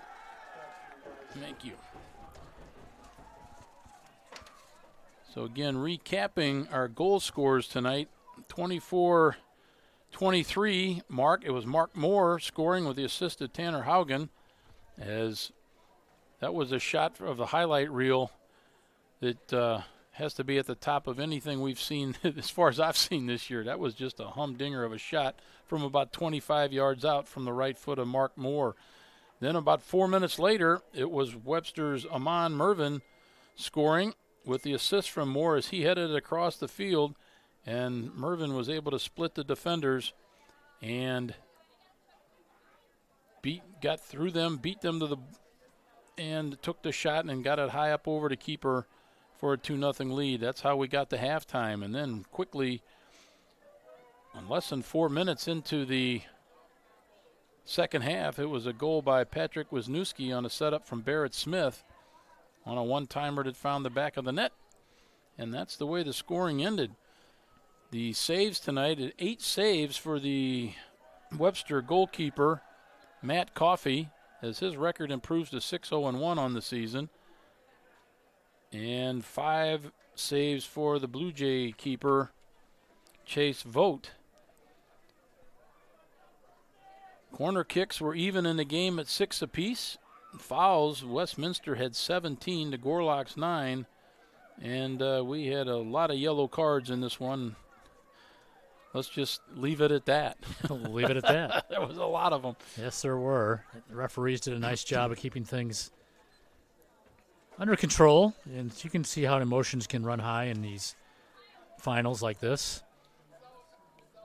Well, Mervin had that was his 9th goal of the season. As we mentioned in the broadcast, he was the Offensive Player of the Year. He's the first Gorlock to be named Offensive Player of the Year since 2014. And he was second in the league in both goals and points and third in assists. Again, we're getting prepared for the end of the match award ceremony, and we're off going to tune in now. So it looks like they'll be coming over after getting some pictures taken care of.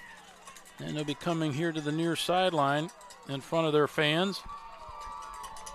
At this time, we would like to honor those players in attendance that earned all conference awards for the 2020-21 SLIAC men's soccer.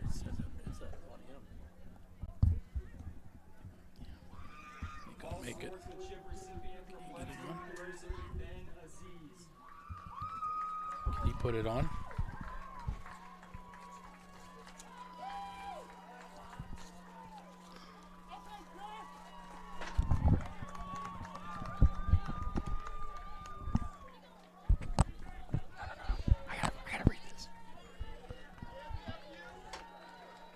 All sportsmanship recipient from Westminster College, Sam Heckert.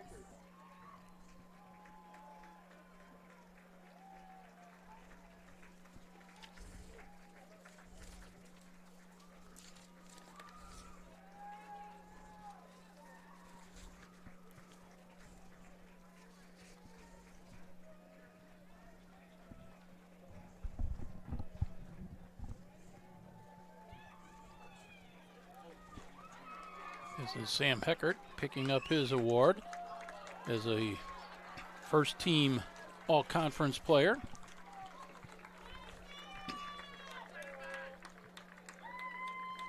Third team all-conference from Westminster, Jordan Karhoff.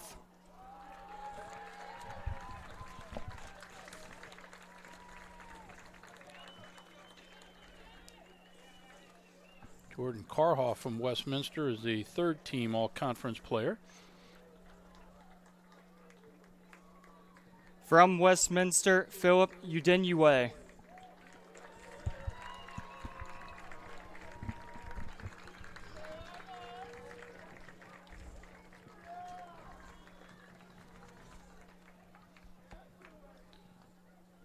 Philippe Udinue.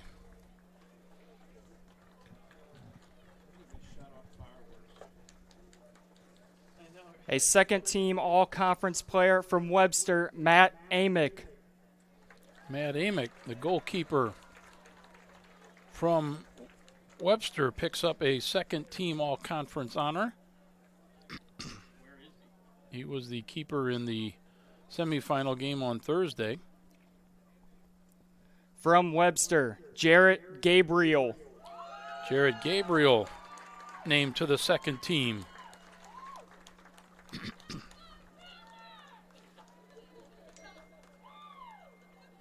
From Webster, Dylan Jannon. Dylan Jannon. Also from Webster, second team, all conference. From Webster, Enoch Mogus. Enoch Mogus. Yet another second team all conference player from Webster University. Westminster, Freddie Nene. Freddie Nene.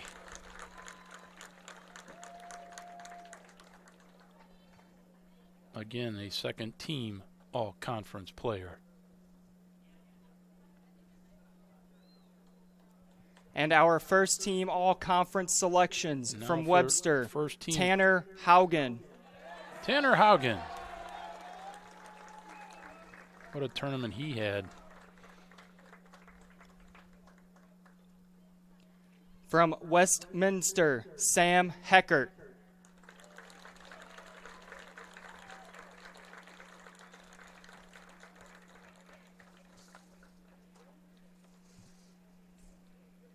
Heckert was originally named for the all-sportsmanship team and now a first-team From player. Webster, Cameron Killian. Cameron Killian, defense stalwart for Webster. From Webster, Justin Kohler. Justin Kohler, midfielder, first team From player. Webster, Amon Mervin.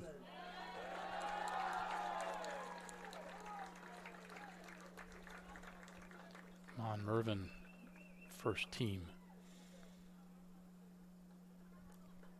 We would now like to present the SLIAC Coach of the Year Award. From Webster, Mike Seener. Mike Seener, Coach of the Year from the 2020-2021 SLIAC Conference. Congratulations to him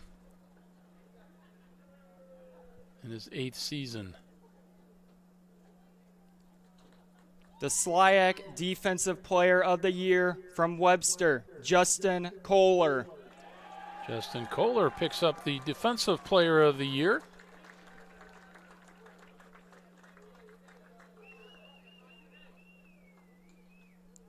And the 2021 SLIAC Men's Soccer Offensive Player of the Year from Webster, Amon Mervin. Amon Mervin, as we mentioned through the broadcast, was their Offensive Player of the Year, finishing with 9 goals, 4 assists. And he got the game winner here tonight.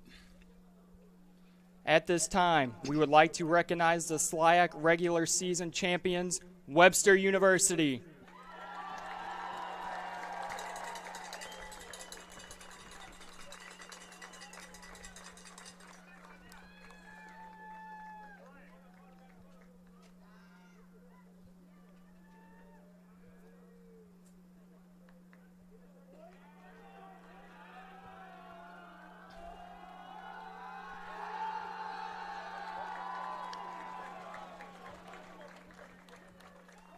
Once again, congratulate Webster for what a fine season they had as they come out with a 12-1-1 record and the championship here. At this time, we would like to recognize those players on the SLIAC Men's Soccer All-Tournament team.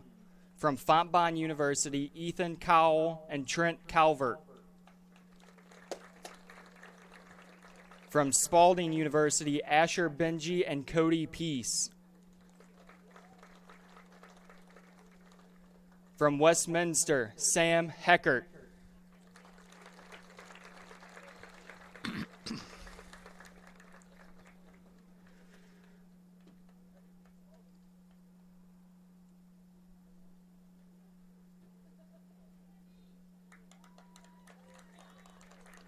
From Westminster, Pat Wisniewski.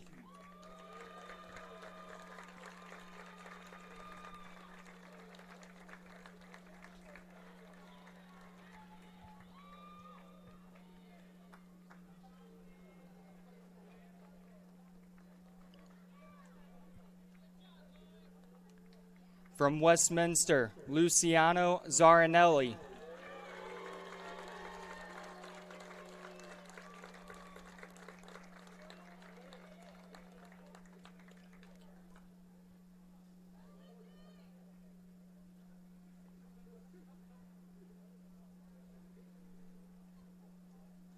From Webster University, Matt Coffey.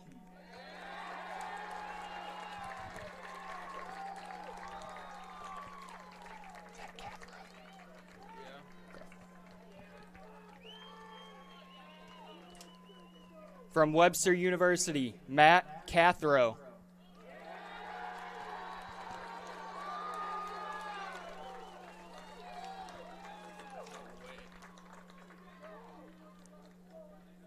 From Webster University, Noah Abraham.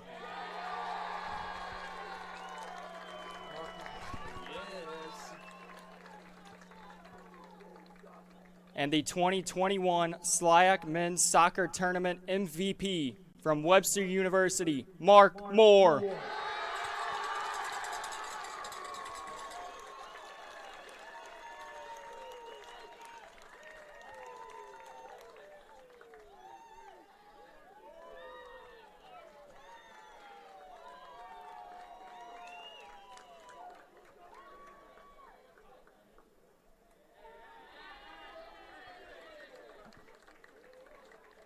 And now, the SLIAC Tournament Conference champions, Webster University.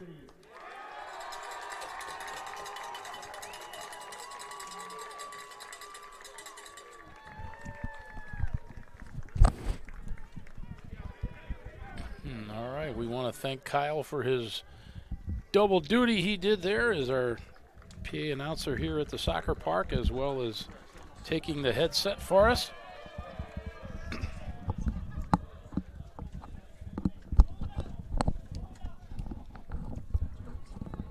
I think that's about going to do it for us here, Robert. And Jim, final pictures, and I think that wraps up the college season for us, doesn't it? I do believe. Well, we got a couple games here and there as we wind down, but it does for the SLIAC conference for the most part. And we want to thank them for their assistance and everything they've done to help us bring these broadcasts to you throughout the soccer season.